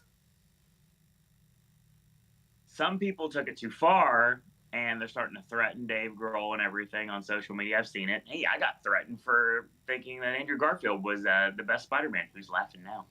Thing is, at the end of the day, I understand that social media is a black hole of charisma, just like Steve Blackman. So needless to say, I get it. I understand why. But he misspoke, and now he's getting raked over the coals for it. Is it justified? Not really. But At the same I time, understand. when his daughter was criticizing Swift for all her plane things and they get sent death threats, I'd say, you know, maybe the Swiftie shouldn't be so fast to jump. Well, I mean, we are a very loyal fan base, my friend. Which is why I need to bring up, why does she think she's a K-pop artist? I'm lost on this. There's 4 different cover variants of her new album. Well, yeah. Like all the K-pop albums. All those BTS Other artists albums have done it before have 4 K-pop. different blooming covers, even though it's the same songs on them. Taylor's been doing that for years, though. It's good marketing. Not 4. She's done like 2. But either way, it's multiple covers, and sometimes, just like for example, like the extra singles being added to the regular edition of the Torture Poets Department. That's Taylor's oldest time. Yeah, of course. And not releasing the anthology out and said CD is a different story altogether, so you can release the bonus tracks and the voice memos and everything like that. And it's great marketing. It really is. Cheap, yeah, for sure. But if you want to have it all, and we've proven time and time again, Swifties have more money than anybody in the world. Needless to say, look at all the celebrities that have been in the UK for watching tours just these last couple shows. Spencer says, "Speak Now is a masterpiece, as is Midnight." Yes, 100%. I like Midnight's a lot more now than I did when it first came out. It's weird because a lot of the stuff from Midnight's is starting to show up on my Taylor Swift radio playlist that I have to listen to when I'm doing my park walk in the morning. It's not all Taylor music. It's just Taylor music plus other things that are kind of inspired. Not even Eras Tour stuff. It's just like inspired by. So I'm hearing a lot more. And the Midnight set in the Eras Tour I enjoy as well. So, I mean, that's how I get into a lot of the other stuff that I would not have listened to before. Going back to some Foo Fighters related stuff from Josie. Although Paul is far from the hero of Dune, I like to jokingly associate my hero with Dune Part 2. We've still got singing the song praising Mudaib. And then maybe the shot of the desert cue up Pearl Jam's Even Flow.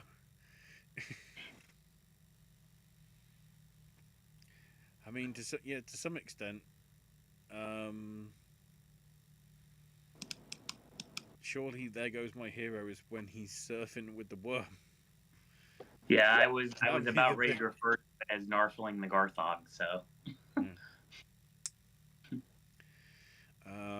Bry says, main recap, I finished all my bonus films in the tech categories for the 2000s. After seeing Billy Elliot, Ridley Scott should have got Best Director for Gladiator. And after seeing Far From Heaven, Julianne Moore should have got Best Actress instead of, what was that, Kidman, I think? Yeah. well, it was for the wrong damn movie, so that's the reason why. And I'm always going to Well, I think Kidman's also in the wrong category in the hours, I think. 100%. So Julianne Moore got kind of fucked twice on that.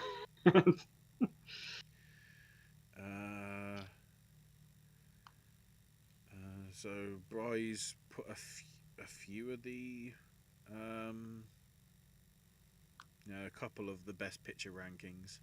So for 2000, Bry would have, in reverse order, Crouching Tiger, Hidden Dragon, Chocolat, Traffic, Erin Brockovich, and Gladiator.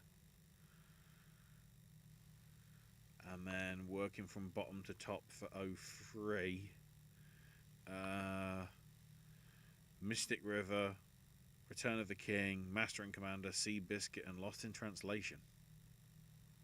Hold Miss up. River is way too low on that list. Yeah. Okay, so here's what happened.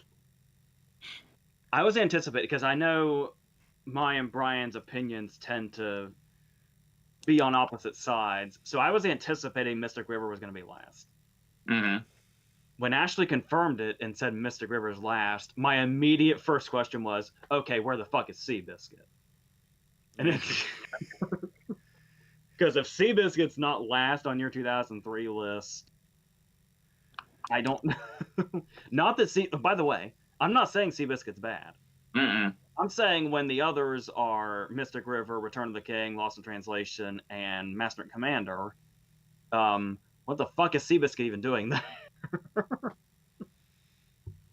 The ironic thing is, I probably have the same list, but just flip Mystic River and Seabiscuit. I don't like Master and Commander. Because Return of the King was not the Two Towers. I still think Two Towers was the peak of that trilogy. And Lost in Translation is... Lost in Translation has to exist, because otherwise we can't have a good Sofia Coppola movie. Because I feel the rest of them have not been very good. Lost in Translation was her fire in the jar, and she's making sure the holes are still in it so it doesn't go out. We'd have still had the Virgin Suicides. I think that one is... Oh, true. Yeah. I forget about that one. I don't mind her Beguiled remake either. I still prefer Dawn Siegel's movie, but I thought she did something interesting with it.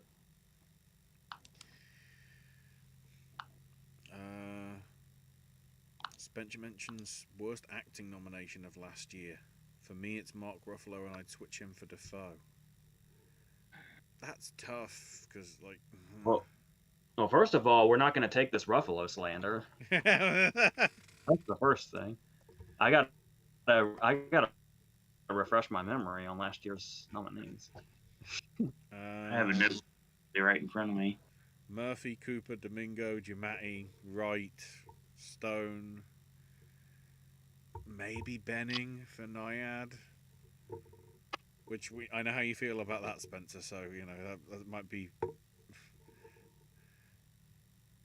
slander in itself. Maybe Danielle Brooks for Color Purple. But at the same time, I've never really gelled Color Purple as a musical. Oh shit, this is easy. I completely forgot. It's America Ferrara. Hold on, let me go to the predictions. So I gotta go to the actual list here. I don't think I have it anywhere. Do I? There it is. No, I don't have it. Crap. Split between Brooks and Benning. The question was worst acting nomination of last year, right? Yeah. Yeah, that's America Ferrera pretty easily. Let's see if I can disagree with that.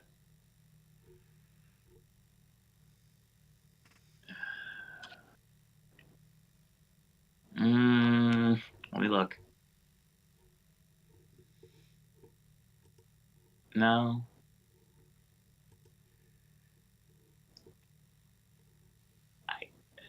Nope. Can we just talk about Barbie category fraud and just do it? Just call it a day. Barbie category fraud. Well, I was just about to counter by saying, if you ask me what the best acting nomination was last year, I would tell you it's a 3-way tie, and they're all from the same movie.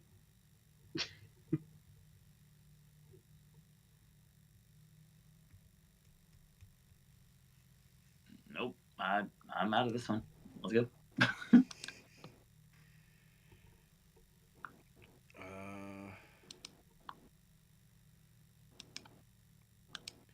Josie says some new watches since last session I want to highlight.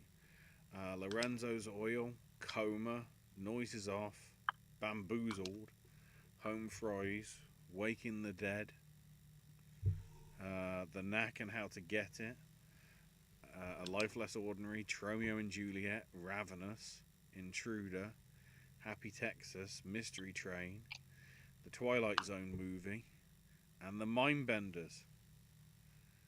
Basil Dearden's film with Dirk Bogarde. From the man that brought us previous movie club thing, because I'm not biased, because it's the man who haunted himself.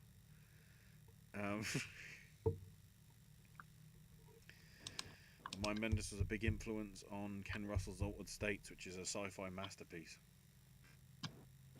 Which, considering how crazy Ken Russell was, that's saying something.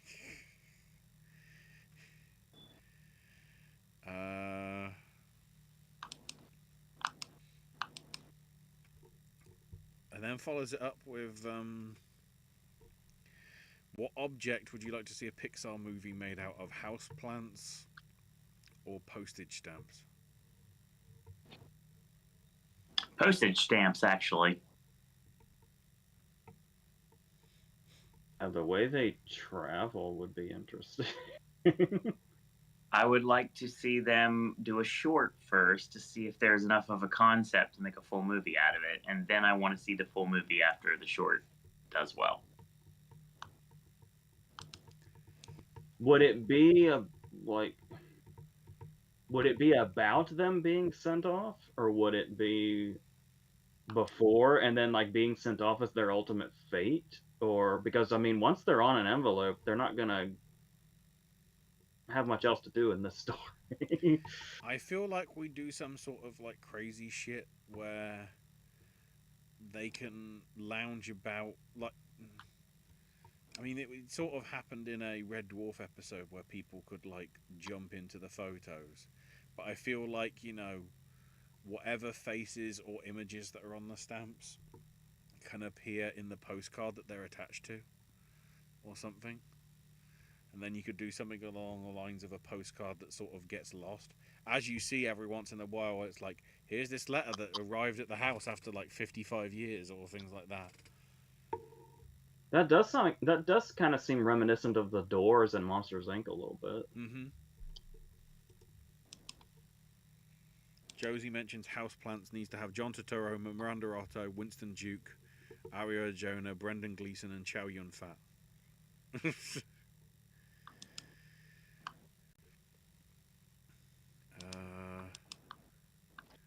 Bry mentions last Blu-rays I've got on Lost in Translation, ironically. Seabiscuit, Pride and Prejudice, I, Tonya, and Foxcatcher. Bark. And then from the Criterion Collection, Magnificent Obsession and Peeping Tom. And this is where we get to the bit where we find out whether AJ's done the homework. Thoughts on Criterion releases for August and September? I cannot believe it took Happiness this long. You would think that would have been in the old collection, but I don't think it's ever been, has it? I don't think so. I'm struggling to remember much of a release for it at all, actually. I kind of also like to note, why has it taken this long for a re-release 4K of The Long Good Friday, please and thank you? Yeah, because when we did the movie club, didn't we determine it was like one of the first, like Yeah, ever? on the spine it's number 26. Keep in mind that Happiness, which I'm pretty sure hasn't been released before, on the spine, is 1,235. So,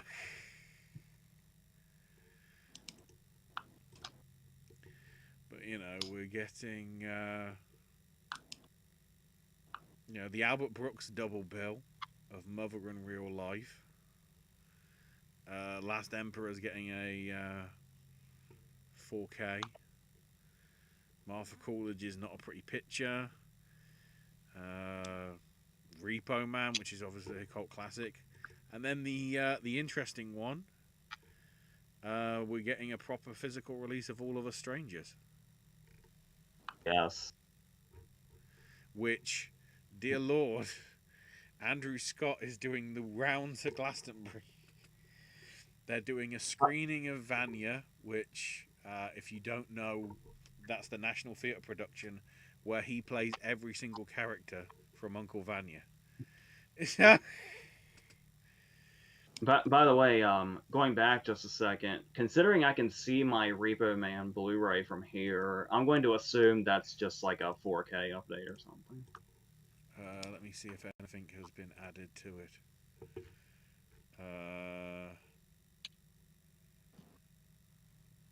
Yeah, it's got audio commentary, interviews with Iggy Pop. I think relatively it's the same, I think.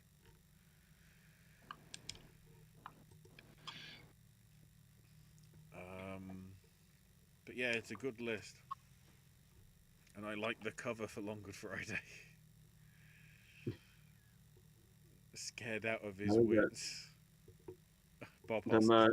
I'm kind of behind them. The most recent one I got was the Floating Weeds one they just redid.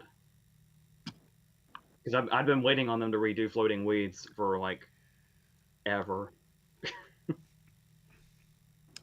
I don't know whether it'll be updated, but it does feel like Happiness doesn't have a lot with it. It has a new conversation between the director and filmmaker Charlotte Wells, and an interview with Dylan Baker, and then English subtitles and a trailer. So there isn't a lot of extra stuff as there is with the other ones. I mean, the Dylan Baker interview should be interesting enough in itself, because I don't know how often I've heard him. I think maybe once or twice I've heard him talk about how you possibly play that role. I'd be curious what he says now, because I think it's like supposed to be like a new interview.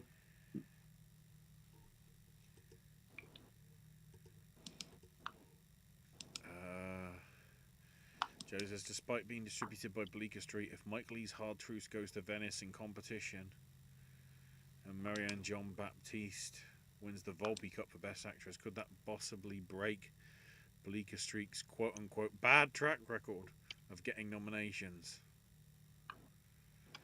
Ooh. I mean, they've got a pretty decent catalog of movies. Sooner or later, it's bound to happen.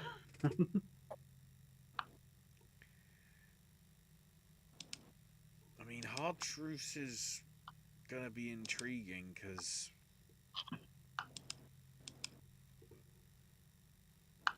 you know, Mike Leigh really hasn't done anything for what, 5 years? No, 6 years was Peter Lowe. So it's the first thing in a heck of a long time from him. And I don't know whether people really connected with Peter Lowe as much as, you know, his other stuff. Was Then Mr. again, Turner of the course, last it is one the before reunion that? from Secrets and Lies, to be fair. So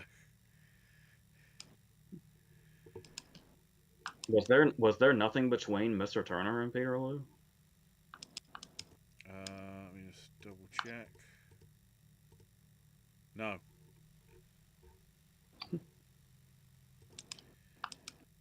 Because I don't think he's done.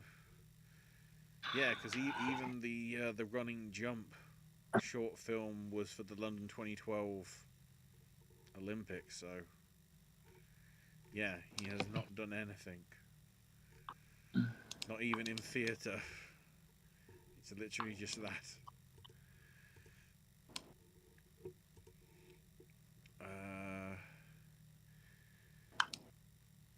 Amy Adams is going to receive the TIFF Tribute Award, so of course many are now predicting her to get an Oscar for Night Bitch. I mean, there's a chance. I still think it's going to be fascinating when that's presented, as how they describe the title of that film. I'm assuming the fact that it's actually in reference to a dog is how they're getting away with that title. True. It's the only thing I can think of how they've gotten this far with it. That's the only way we can get around it. The powers of actually becoming a dog. Yes.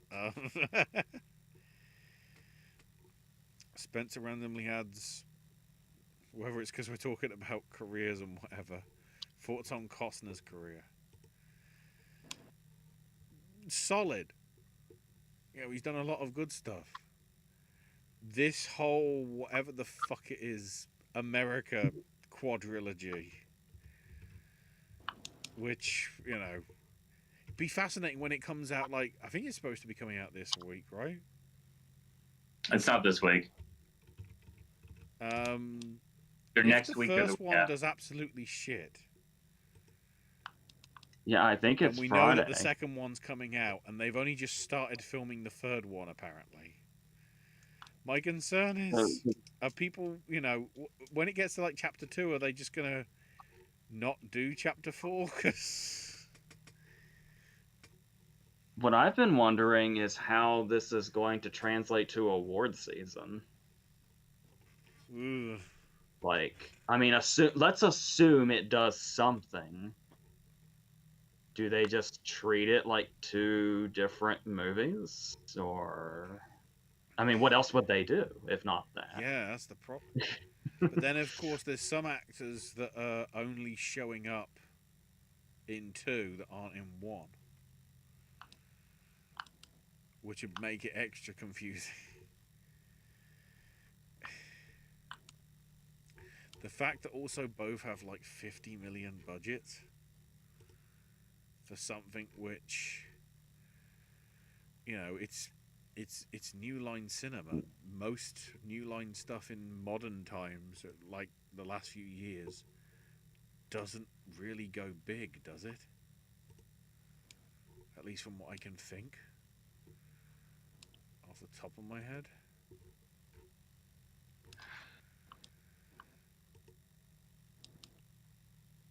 I mean, outside of the superhero genre, does much of anything go that big anymore? Movies are long now, but big on that kind of scale feels like it's rarer.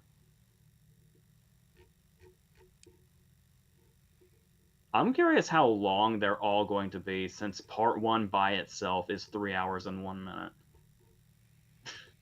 Like, are they all gonna be that, or longer, or... I'm also going to find it fascinating is if they're going to be having do they dare have a trailer before?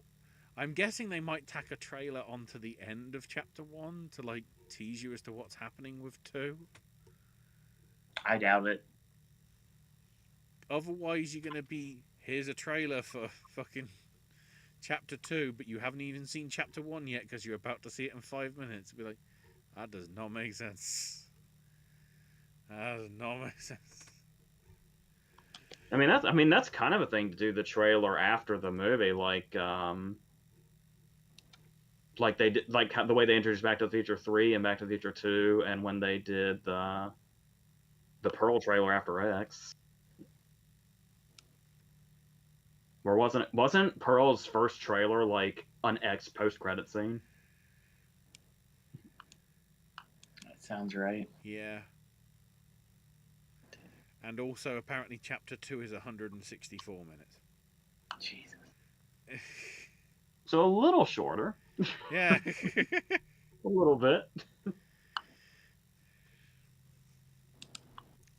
Also, part of me is like, is Costner doing this because he's trying to say to Sailor Sheridan, I can do it better than you? Like, He does seem like he's been doing so many interviews for this, and every time people bring up Yellowstone, he looks like he's just so done with it. which is fascinating because the last time we saw him on TV, apart from when he was presenting the awards, he was winning it for Yellowstone. That random bit where he was at the Globes, when he won at the Globes, like, okay.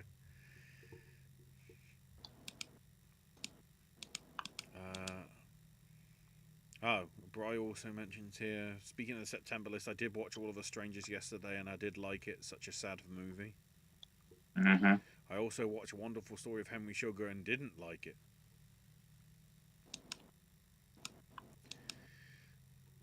And then speaking of Henry Sugar, because of Boy and Heron's digital streaming release being tomorrow, Bry this Friday will be starting to do the Oscar Marathon of 2023. That took too long, though. I mean, to be fair, I thought you were going to have to wait for Godzilla before Boy and Heron, but then that just randomly decided to show up everywhere on Netflix. Who knew?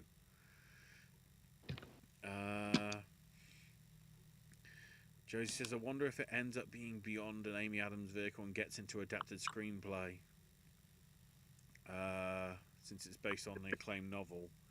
And possibly picture, and maybe Scoot McNairy could get a cotton or a cocktail nom? Or a coattail nom, I guess that is. Yeah, that's the word.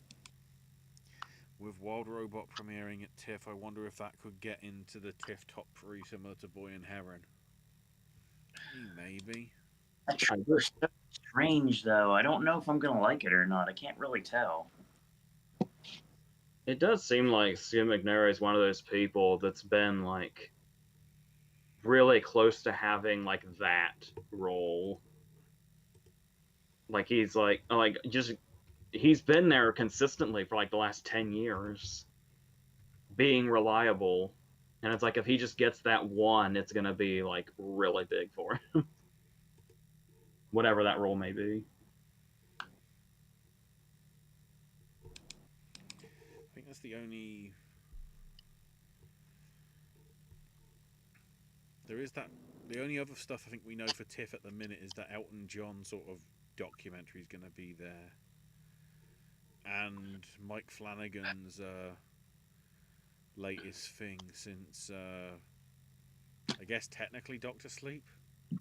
Okay, he's done like Netflix stuff in between, mostly.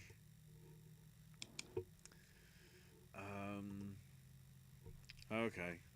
AJ, even as someone who likes Sean Baker's movies, even I smell suspicion with the palm win for Anora. I'm sure I'll really love it, but here's my theory on how it could have won. Granted, don't take my words for it, granted. But a lot of influencers were invited to Cannes this year and panned a lot of the movies, saving room for Anora.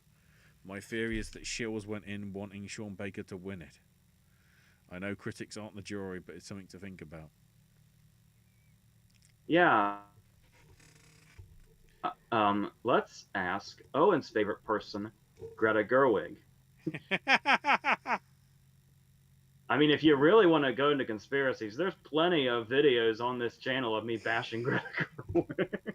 My conspiracy theory is, considering how it got a mixed reception from the critics, how the hell did Costner's Horizon get a 7-minute standing ovation that made Kevin Costner cry?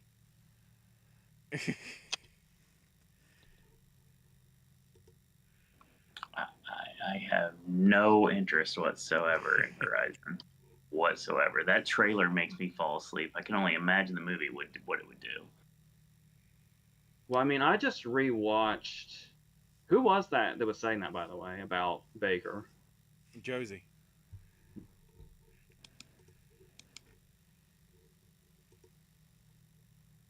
Oh, I was gonna go back to the Costner thing. Sorry, I was filled with rage for a second.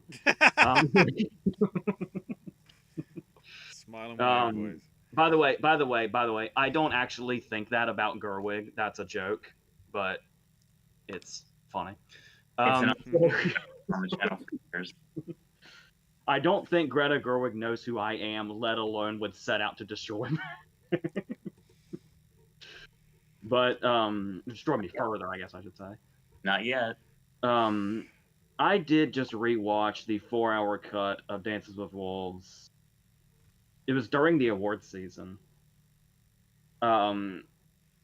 And yeah, my main concern is what he does with that time, but he's kind of a professional when it comes to dealing with that kind of runtime. So, but yeah, it doesn't sound like something that interests me personally, but it is. What is really interesting is the way he's talking about kind of trying to turn it on its head by in his interviews, he's really focused on how female driven it is, how actress driven it is. And when you got like Jenna Malone and oh god, who's the other like big actress that's in it? I don't remember. For a western like that and a setting like that, I'm curious what their roles are going to be like and what exactly roles they play in it. And just like what I can only assume it's like a series of contained stories is what you can do with that setting, with that runtime. So I'm just really curious, like, what it even is, apart from its main concept. So... But I have faith enough in him as a filmmaker. Because a lot of people... He's been getting quite a bit of disrespect, I feel like. Like, when he was at the Globes, people were kind of shit-talking his delivery, and I've talked about my distaste for Jane Campion kind of roasting him when he gave her Oscar after he gave a really good opening speech about directing and filmmaking. So it's like almost like people are treating him like a relic or something. So I would really love for him to like prove people wrong with this. I had heard they were already, the narrative was already starting. It was going to be some failed movie box office wise, and it's like, it's not even out yet. Like, calm the fuck down. Costner, and Owen can vouch for this. Costner fucking kills here. Open range. Yeah, we saw that fucking Running movie. Yep. In a full theater, and it was so full. By the end of the day, they had it in a bigger auditorium. Absolutely. McFarlane USA, that was the title. Mm-hmm. They had to move that movie the day it came out to a bigger auditorium because Costner fucking kills here. Yeah, that's not an incorrect statement.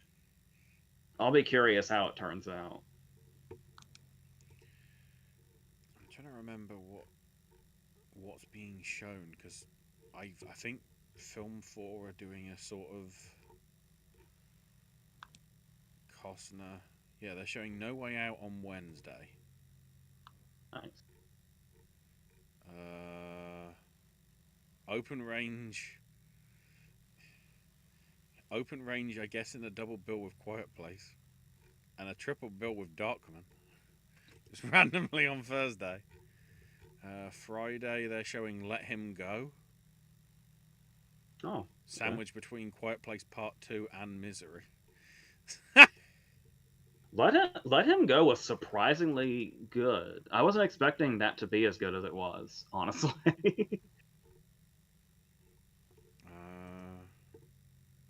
Is that the only Kevin Costner things they're showing? Yeah, or at least for then. I vaguely remember. No, I think it is just them. Yeah.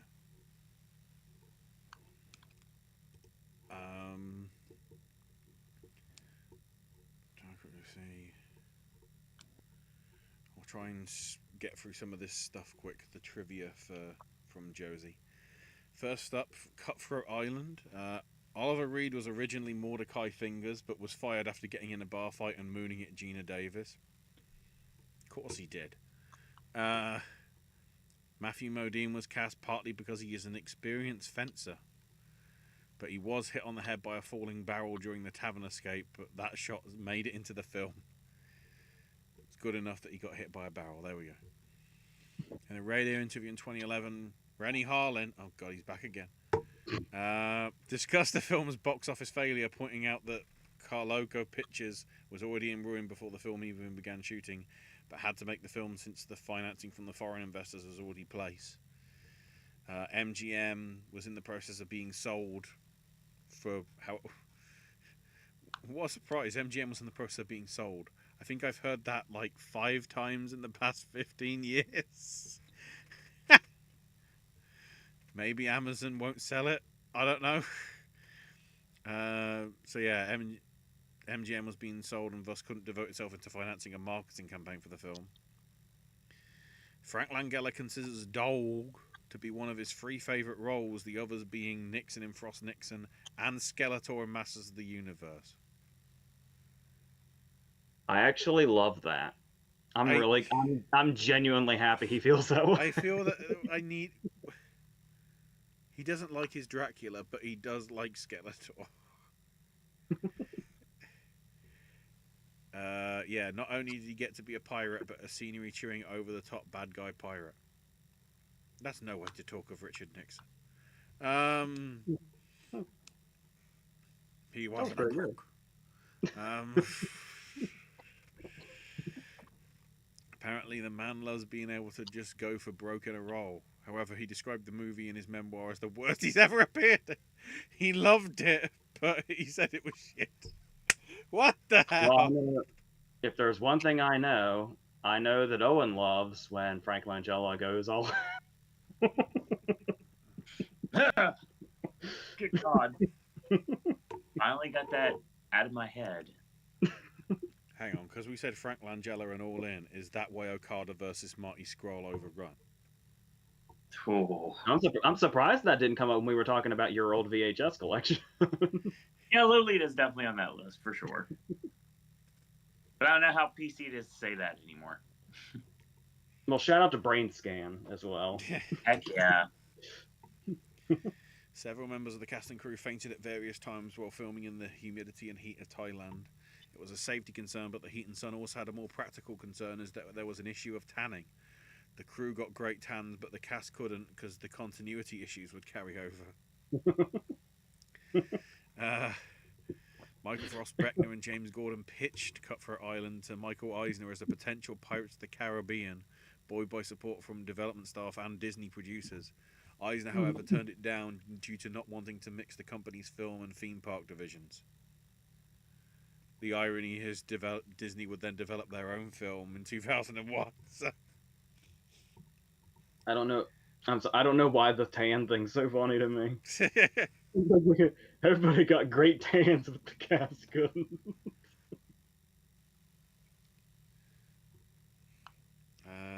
So it's like, yeah, the continuity issue would be that would be a problem. Romeo and Juliet trivia. Despite many claims, the film is not entirely an iambic pentameter. The first draft was, but James Gunn found it to be too tedious, so he simply told Lloyd Kaufman it was, and he believed it.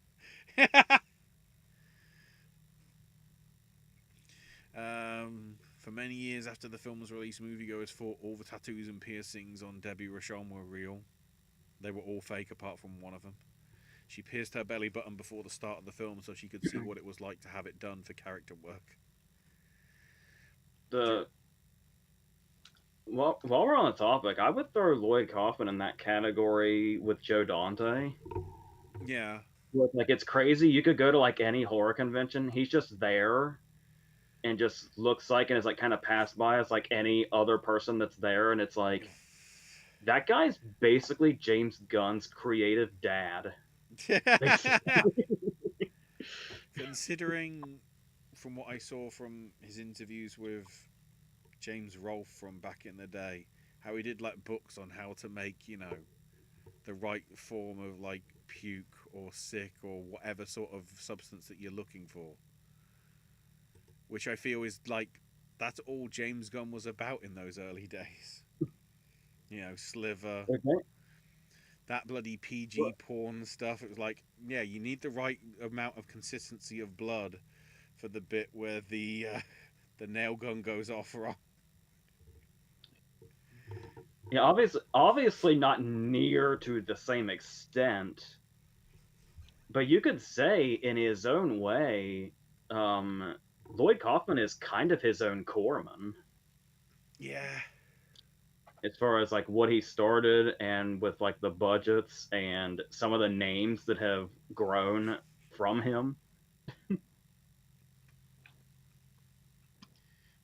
During the romantic scenes between Debbie and Jane Jensen, the mouth piercings kept falling off, so it had more takes when required.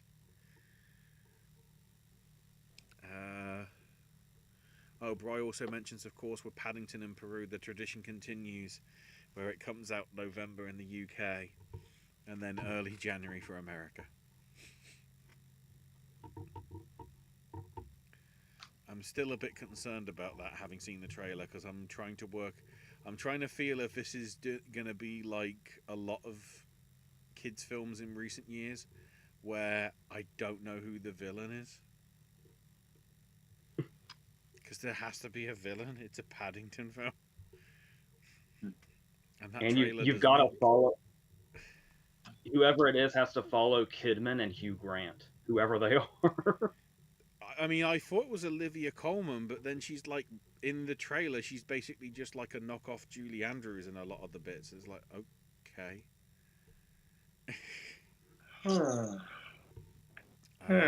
Bamboozle trivia. The two award ceremony scenes are parodies of two real award recipients who Spike Lee's publicly criticised. I'll say I actually just wrote an essay on Bamboozled, so all of this is probably going to be really familiar to me. Yeah, the first where Delacroix is yelling, "Show me the money," which is a jab at Cuba Gooding Jr.'s Oscar speech. The second, in which Delacroix becomes teary-eyed brown-noser to Matthew Modine, is a shot at Ving Rhames' Globe victory, tributing Jack Lemmon. The names of two characters are based on real performers of the past. Mantan came from Mantan Moorland, and Sleep and Eat was based on Willie Best, who was credited only as Sleep and Eat in some early films. In one scene, Michael Rappaport says a line that pokes fun at Tarantino, even though he appeared in True Romance, and the fact that Spike Lee and Michael Rappaport have the same birthday.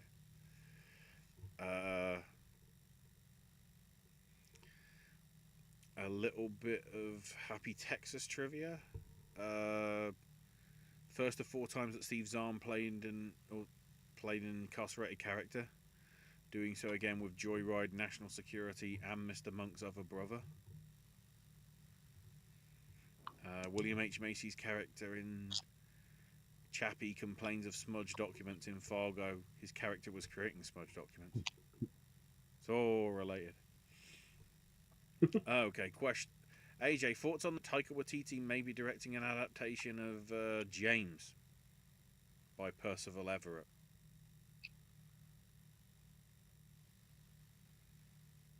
That's probably the territory he needs to be in after the Thor debacle. He's really got to bounce back in a really big way, and I'm rooting for him, but it's going to be a really uphill battle. But to go into territory like that should be interesting. It's as long as he doesn't, because I've been talking about how Wes Anderson. I feel like Wes Anderson is getting more entertaining the more he leans into being as Wes Anderson-y as possible. Mm-hmm. And I think Waititi's been doing the same thing, but it's been having the opposite effect. So I'll be curious if he's going to kind of pull back on himself with something like that. Or keep leaning.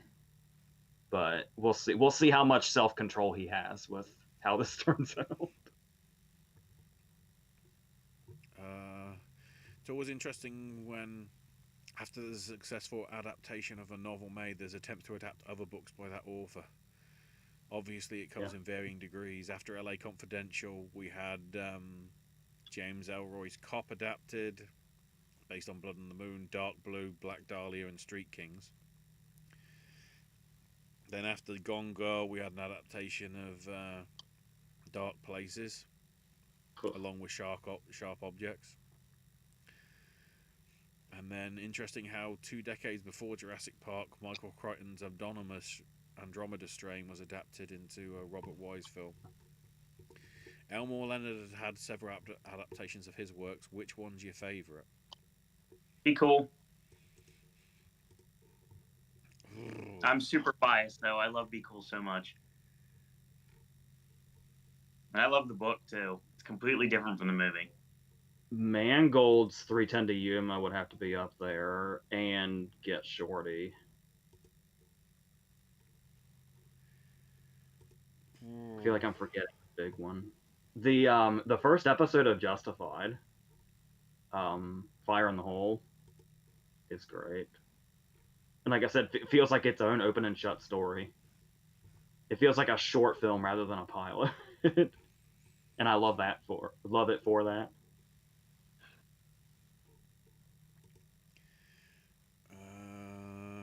Oh my God, Jackie Brown.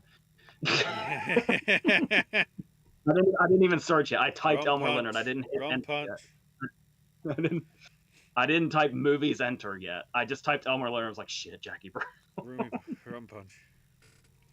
Which movies do you think best capture heat? Oh, go ahead. I'd say there's Out of Sight. Yeah. Mm-hmm. It's gotten a lot of criticism over time. I liked Kill Shot quite a bit. To my understanding, it's a very poor adaptation, but as a movie by itself, standalone. Ombre is one of his. That would definitely be up there also. So yeah, which movies do you think best capture heat? The first thing that comes to mind for me is Do the Right Thing. Also, when I rewatched Mad Max Fury Road before seeing Furiosa. Granted, it was hot and humid that night. I felt the heat of the desert.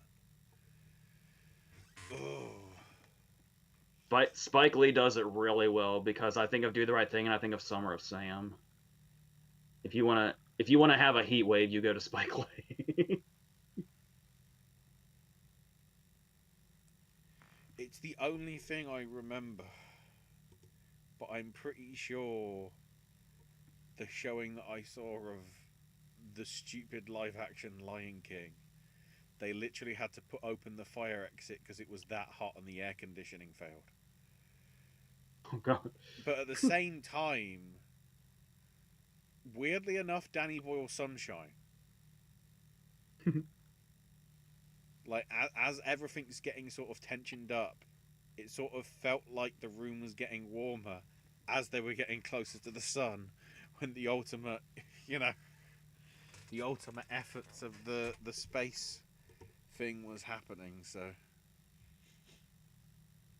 I'm gonna go with Slumdog Millionaire. Slumdog Millionaire. And the first half or so of Falling Down gives you that vibe. And when we were talking about Cutthroat Island, we were talking about Thailand. Any movie set in Thailand does it. I remember, like, The Hangover 2, I remember, like, you could feel the heat through the screen.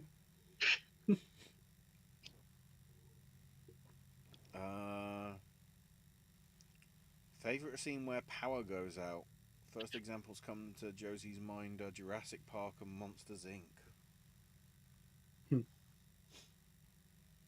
Those are pretty good examples.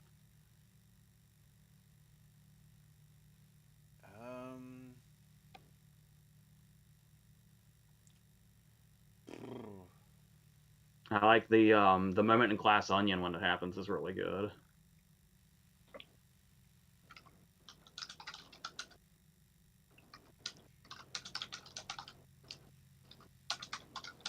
I'm trying to think if there's...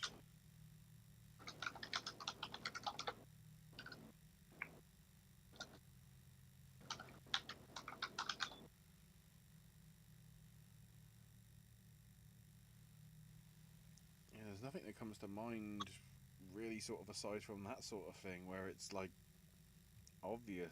I was trying to think of like subtle stuff. I keep thinking to bloody Joe Pantoliano saying fucking dark in here in Bound, but that's because the lights aren't on. It's not this is a power cut. That's Oh, like there's that's there's like the weirdly the thing that I remember. That's the line I remember most from that. Randomly, just when he goes fucking dark in here.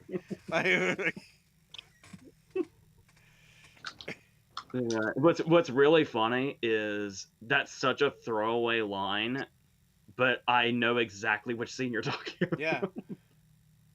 There's also the blackout at the end of Creepshow, and I don't know what made this randomly pop in my head. Another answer for the heat question is In the Heights. Is a really good portrayal of a heat wave.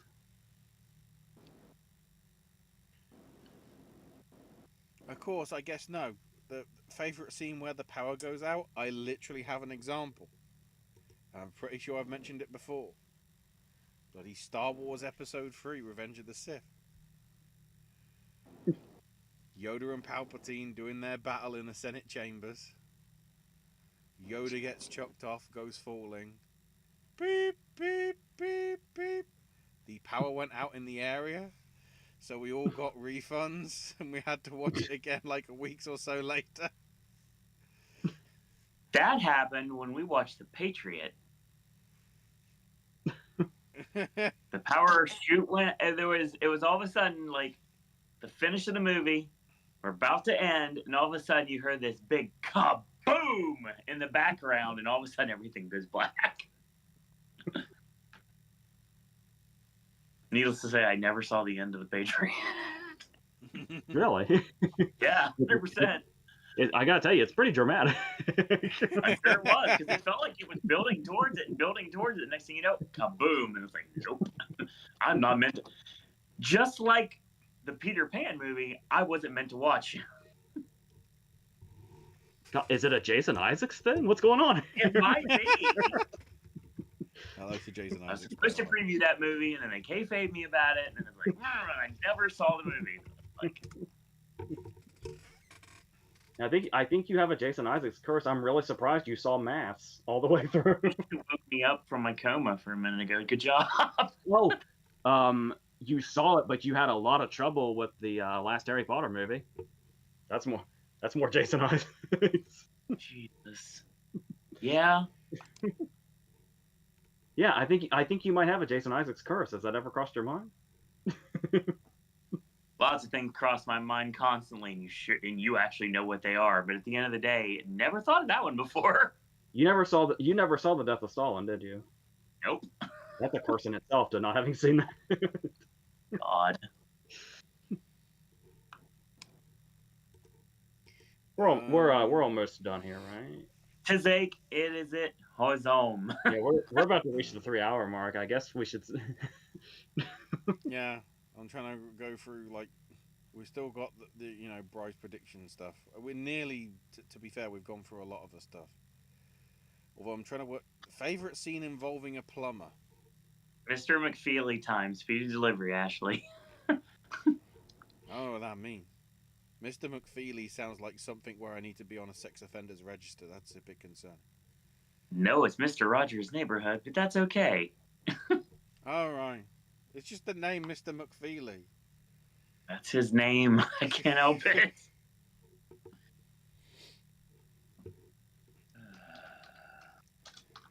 It's annoying because when I'm looking for sort of like plumbing scenes, most of it is just, oh, look, a toilet's exploded. It doesn't actually involve a plumber.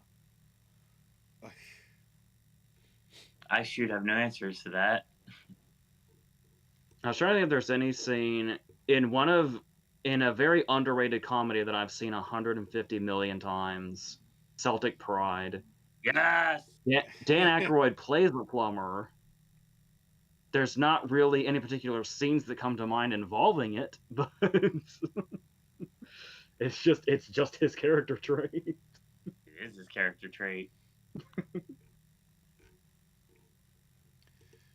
closest I can maybe shout out to is bloody the conversation when the toilet gets smashed apart because it's got a bug in it. Honest, like,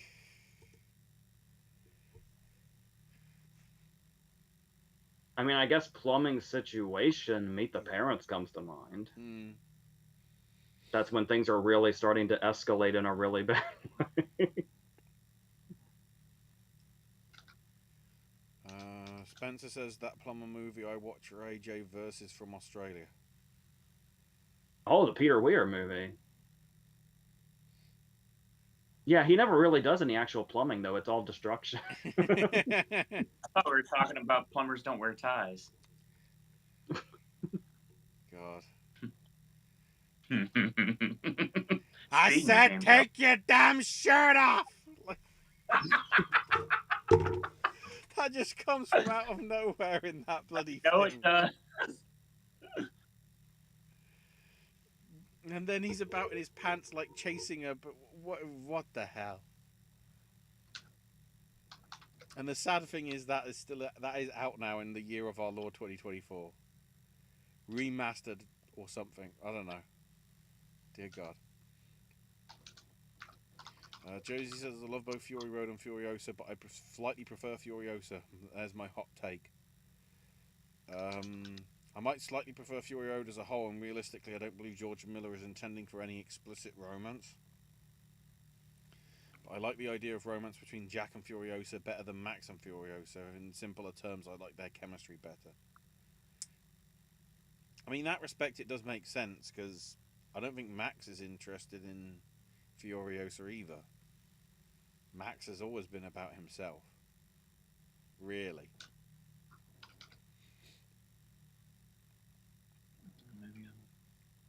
Alec Duncan with some skibbity toilet random stuff.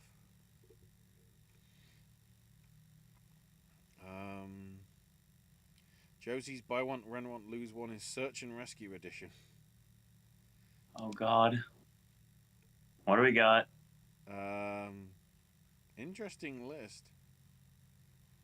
Man on Fire, Winter's Bone, Finding Nemo, Gone Baby Gone, Frantic, the 1982 version of Missing, Prisoners, Searching, Lady Vanishes, I don't know which one, The Vanishing from 88, Picnic at Hanging Rock, Gone Girl, Old Boy, and La Ventura.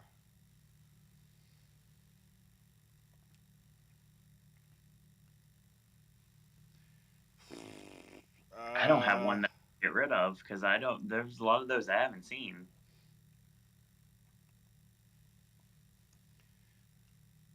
I'd probably get rid of Gone Baby Gone out of them. It's the one that never really sort of resonated with me. I think the only reason it was made is because it was wasn't it from the same person that at least book-wise did Mystic River? Dennis Lehane, and Yeah. he did, and then 3 years later they did Shutter Island. Yeah. I probably rent Winter's Bone, and by God, I buy Prisoners. That to me, that's more peak Denis Villeneuve than any of the sci-fi stuff he's done in the past 10 years.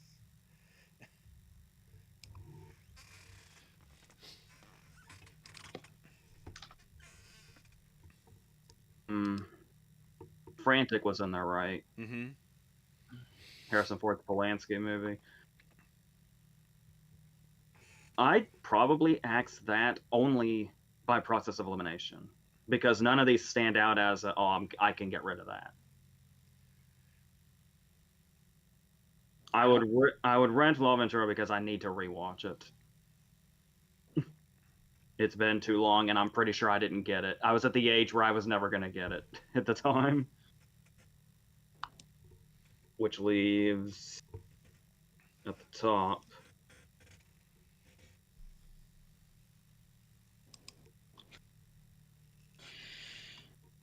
maybe Old Boy, I guess. Old Boy, Prisoner, Searching. I love Gone Baby Gone. There's so many things that could be at the top. Lady Vanishes really could be. I'll say Old Boy. I think. Oh, do you want to do your list, Owen? I can't. Okay. Well, Because I just noticed Josie said, "Did you get the DM on her first time watches?" I did.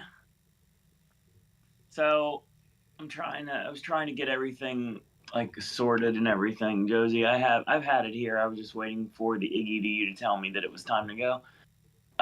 So yeah, I was a list here. Josie was doing her personal awards for first time watches of the 2023-2024 school calendar, or in my language, the year that never ended. So we're gonna start at the end. I want to go stunts. 1966's "Come Drink with Me." Editing, Lunatics: A Love Story from '91. Use of a song, Whatever Happened to Randolph Scott from Drive-In in 1976. Sound went to Cure from 1997. Score went to Night Riders, Donald Rubinstein from 1981. That was a great year. Makeup and hair was Cat People, 1942. Costumes was Cutthroat Island from 1995. Production design was the aforementioned The Others from 2001. Cinematography went to Dragon Inn from 1967. 1944's The Uninvited gave Gail Russell supporting actress, with 1986's A Better Tomorrow giving Leslie Chung supporting actor. Scott Smith won for Simple Plan in 1998 for adapted. Original went to Baghdad Cafe, Percy and Eleanor Adlon from 1987. Lead actress went to Tran New Yin Ki from The Scent of the Green Papaya from 1993. And Bill Paxton, Coconut Pete himself, won in 1998 for One False Move. I'll take a shot. One False Move for 92 and A Simple Plan from 1998. It was a lead actor performance. Acting ensemble went to Daughters of the Dust in 1991, another great year. Jens Raven from The Man Who Thought Life was their director from 1969. And Best Picture went to Comrades, Almost a Love Story from 1996, directed by Peter Chan. Thanks, Josie. That's a very eclectic group. Indeed it is. Josie also says, "I want Doom Messiah to end with Paul waking up, realizing everything was a dream, with bare naked ladies pinch me playing." I hear BNL every single morning when I walk. Well, actually, not anymore because I'm listening to Taylor now. But when I didn't have my AirPods in, I hear BNL every morning when I'm walking around the park, and it still reminds me that I have yet to see them live, and it's such travesty, and I need to make that happen sometime in the next couple years.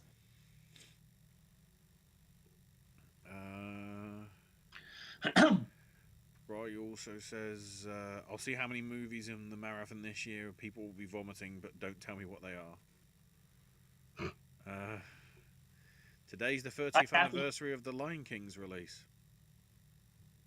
Are they doing special releases for that? No, because they only want you to think that the live action one exists. That trailer Thanks, looks Mufasa. great. I know it's Barry Jenkins, but it's your fault as well now. Yes, it is. And the trailer looks great, and I cannot wait to see it, and I do not care. Also, confirmed that Andrew Stanton's directing Toy Story 5. I need to watch the fourth one first. Even though we can't talk about the winner, there is one film at Cannes that got a lot of acclaim, the Iranian film Seed of the Sacred Fig, because the director escaped their own country when he heard about the prison sentence, got a massive standing ovation at the ceremony. But you know for a fact that Iran will not be submitting it for international feature. Fair.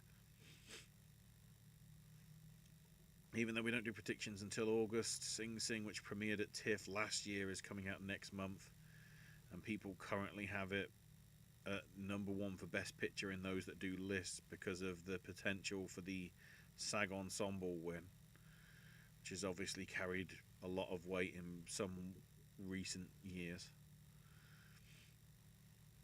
Bryce says, "Rest in peace to Morgan Spurlock, Richard Sherman of the Sherman Brothers, and of course Donald Sutherland last week." It said that Donald Sutherland had been battling a long illness. He's been putting out so much great work lately. I would have never guessed he was sick. Same. Yeah. Like, it was one of those ones where I knew he was getting up there in age, but his age was all I was really focused on. I wouldn't have thought he had something.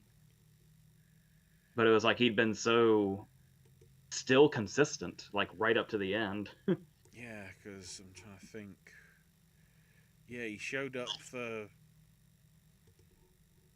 I think he was in every. Yeah, no, he was in nearly every single episode of Lawman Bass Reeves. Because I always have to say it like that. Then he was in that Undoing, the Nicole Kidman and Hugh Grant Stairs film, or miniseries, which I he should was say. in, which he was incredible in. Mm-hmm.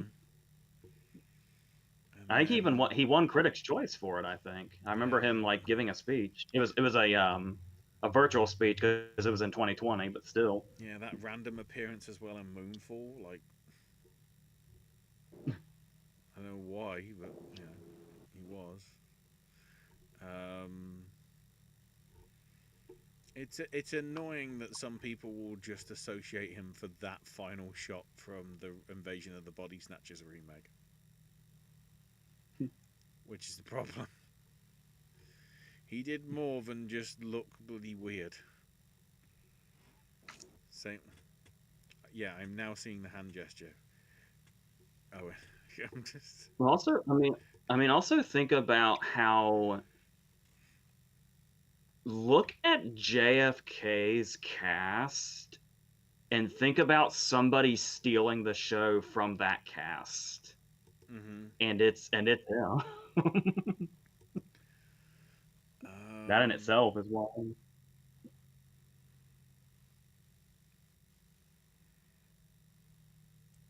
Also, Albert Roddy, producer of Godfather and $1 Million Baby.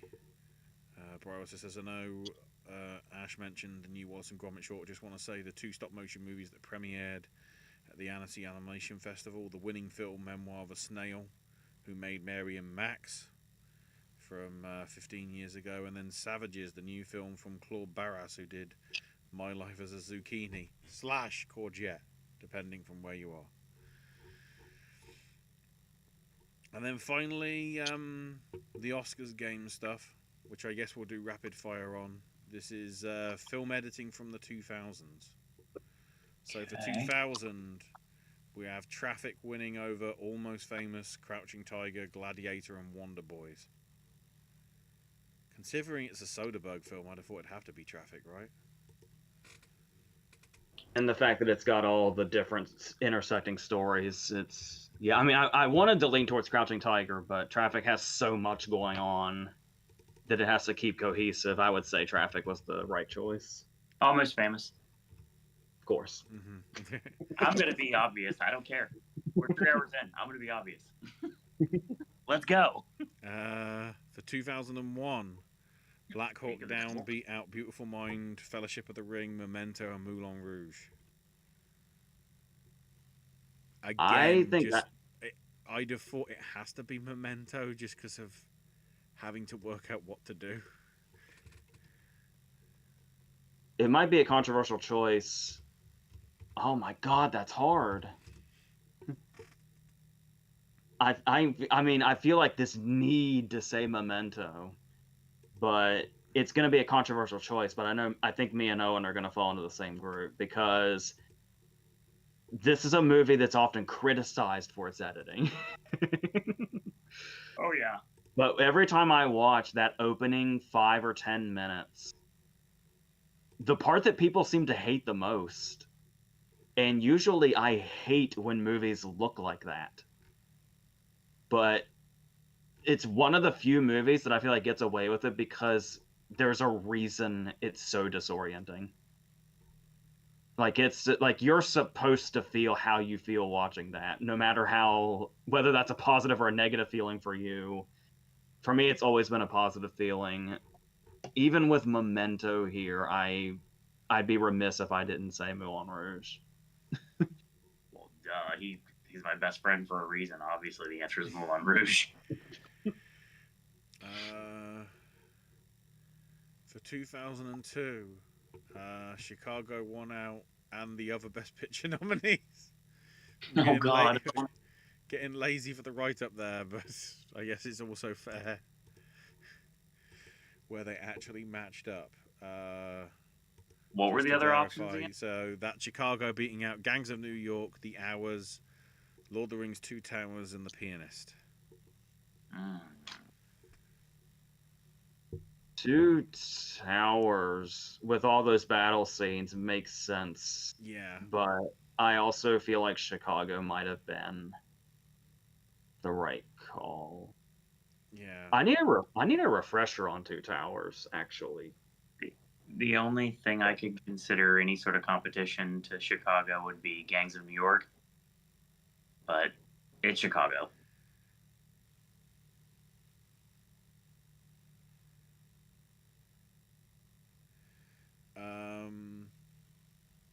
2003. Lord of the Rings: Return of the King beating out City of God, Cold Mountain Massacre, and Commander and Seabiscuit. This one's pretty easy. That's City of God. Yeah. I can't answer this because I haven't seen it. That City of God was Slumdog before Slumdog as far as the style. And I would not go with any other thing on that list. So, I mean, I guess I'm going to have to abstain by not seeing things.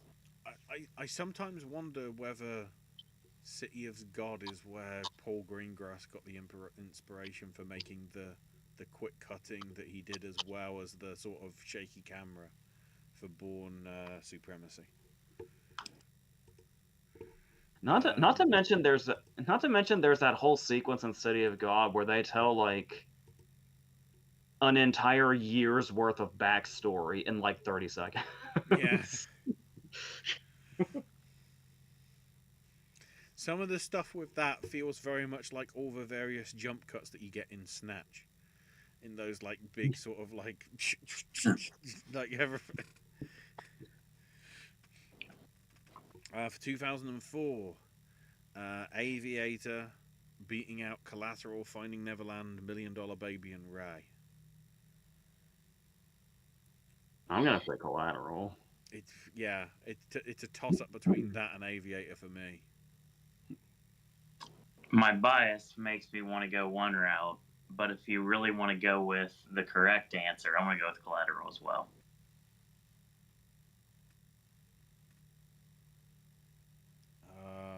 For 2005. Speaking of bias. 2005, Crash winning over Cinderella Man, The Constant Gardener, Munich, and Walk the Line.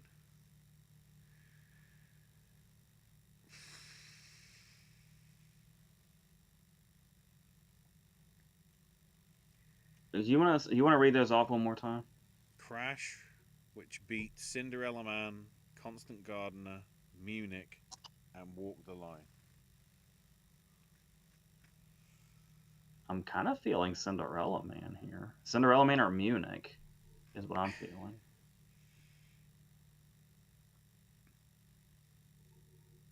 For the nature of the espionage stuff, to me it'd either be Constant Gardener or Munich. Because editing needs to heighten up the tension with all the... Because Munich, obviously, the tension is,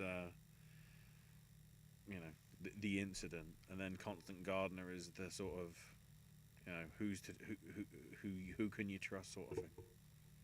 And the answer is obviously I'm going with Crash, but I would definitely shout out Munich.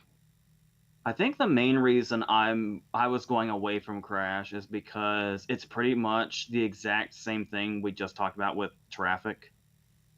So it's like we already did that. So. Traffic, so there you go. Hold that. For 2006, Departed beating out Babel, Blood Diamond, Children of Men, and United 93. That's a good list. Yeah, like I'm immediately jumping. I know I'm immediately jumping on The Departed, and The Departed is what I'm saying. But I mean, United 93 and Children. Actually, it's Children of Men's lack of editing that's actually it's really Yeah. strong suit. Yes. And Babel, of course. Babel's another one like Crash and Traffic, where you've got so many different stories going on that have to cohesively come together at once.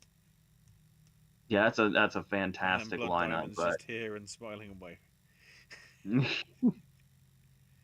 yeah, Yeah, the Departed's like, you know, yeah. it's really hard to go against Departed, and I'm not going to.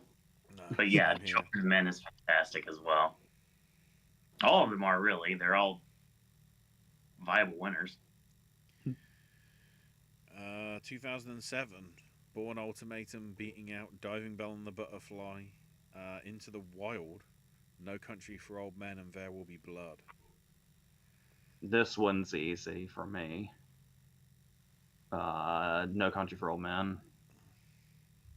The hotel scene alone, the motel scene when Sugar first gets there is, and then the chase sequence in the middle. That's some of the best shit ever. Actually, I'd probably go with No Country for Old Men. I kind of feel that Born Ultimatum may have won it because they felt sorry for not even nominating Born Supremacy like 2 years before. I have always wanted to love the Born Ultimatum, but it's so sensory overload. It's so much. I mean, No Country is the right answer, but I would be remiss if I did not shout out There Will Be Blood here. Again, though, Yeah. that sometimes feels like it's not editing because the amount of long shots that you get in that. As always, it's been proven I don't know the difference. So there, positivedeniability.com. It is also There Will Be Blood is a really well-paced movie for feeling as intentionally slow as it does. It feels like it has a good flow, even though it feels like you are there for a while. Speaking of that, if that makes sense. 2008, Slumdog Millionaire beating out Curious Case of Benjamin Button, The Dark Knight, Frost Nixon, and Milk.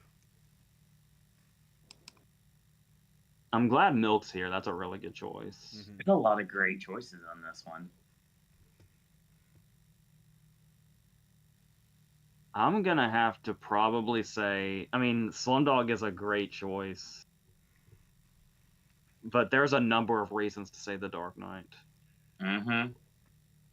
Any suspenseful scene or any action scene always feels like we're really rapidly building up to something. You can always feel it ramping up in one way or another. I feel like I can name 10 sequences in that movie where just them alone would be worth an editing win. I know it's not. I mean, technically, it's also not editing, but it's the case of actually letting it go. The infamous kept in blooper of Nurse Joker going with the thing like, why isn't the explosions going off? And then, oh, they're going off, and then like keeping with that, not cutting away, leaving the sort of thing because of how well it's done. I don't know whether that's truly editing, but yeah. Again, Slumdog's presentation is very sort of like we've seen with some of the others. I know there isn't as much going on with like Traffic and Crash and Babel, but some of the bits it did feel like. Certainly when he was answering the questions and it was getting sort of the flashbacks to everything that was reminding him to answer the questions correctly. I do just need to throw something out there real quick. Mm-hmm. One thing people have complained a lot about is why did the fundraiser scene just end when Batman and Rachel went out the window? What happened to the Joker? He's still up there. He's still up there with all the fundraiser people. I've read the script. Do you want to know what they cut out? They get in their car and they leave. That's all that happened. And they were like, you know what? I think we can cut that. And they were right. Yes. And then for 2009, Hurt Locker beating out Avatar, District 9, Inglorious Bastards, and Precious. I don't think it's biased to say this is Bastards all day long. There is no other answer to that at all.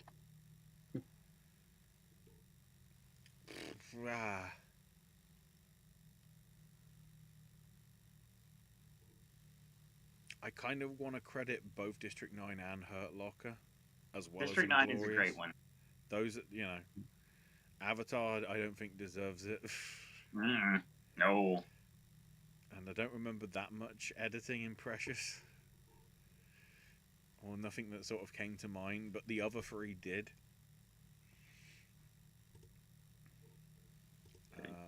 So yeah, that's the list of them.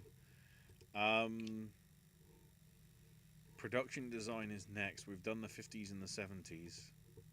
I wanted to say 2000, but I don't want to, basically do the same films 2 in a row. So I'm thinking 90s because there's some interesting ones in there.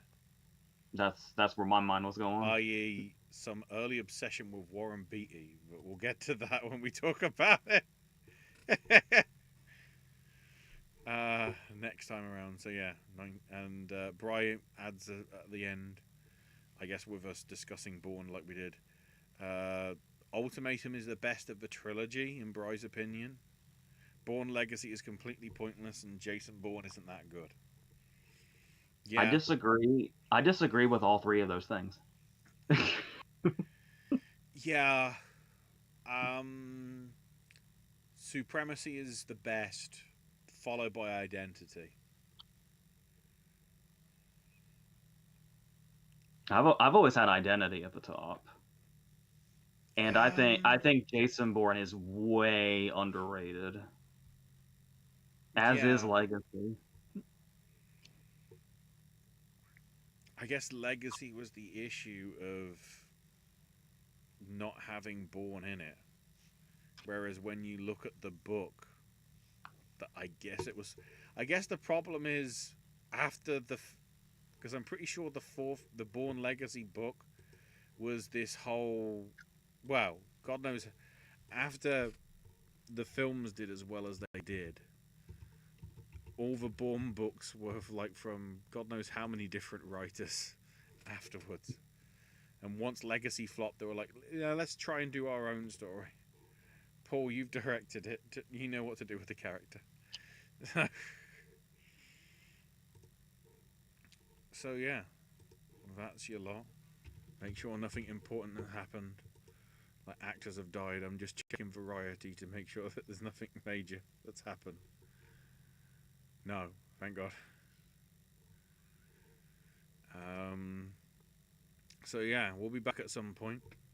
Content is coming from all of us. I have 2 Isaac videos that need to be uploaded, 2 McDonald's videos that need to be uploaded, but those will probably all have to be after tomorrow, because tomorrow is the Pride run in Binding of Isaac, and then I'll just catch up, with the others later on in the week. You might get 2 videos in a day. I don't know. AJ, you've obviously got plenty of reviews in the pipeline. I was gonna do a couple this weekend, and I'm just fucking tired. But they're kind of, like I just mentioned, Hitman. Mm-hmm. I still need to watch I Saw the TV Glow, but the first one's going to be Bad Boys, Hitman, and I Saw the TV Glow, and then the Speaking Bluntly for If, and then I'm gonna kind of go backwards. Yeah. And I'll be seeing the Bike Riders soon, so it's gonna have to.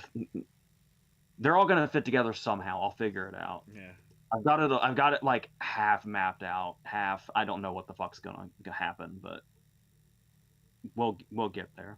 So Late Night with the Devil is one in particular I'm kind of excited to talk about. So hopefully that's not too far away.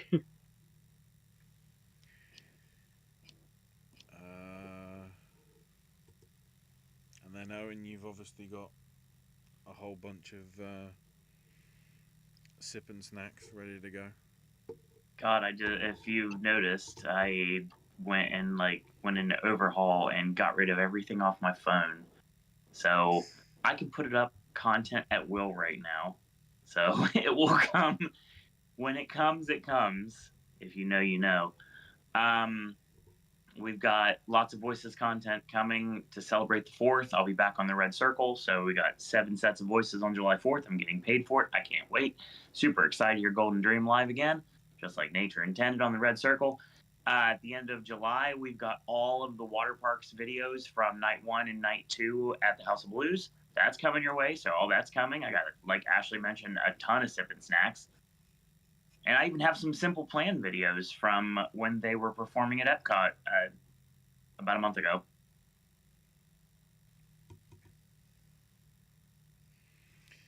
Right. So,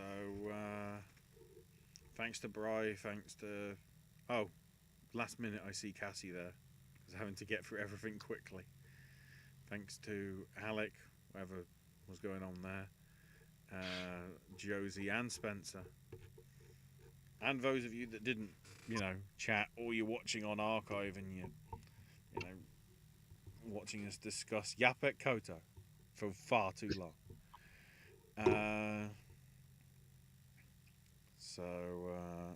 Find me on X, Twitter, at Ash is my name UK. Owen can be found there at Sir Owen Disney.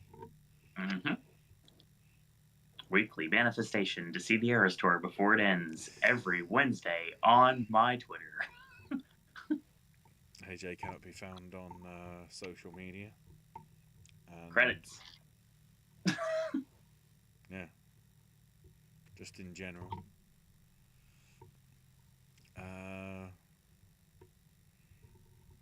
Nothing involving Keith Richards this time. He's too busy doing music. AJ isn't, Keith is.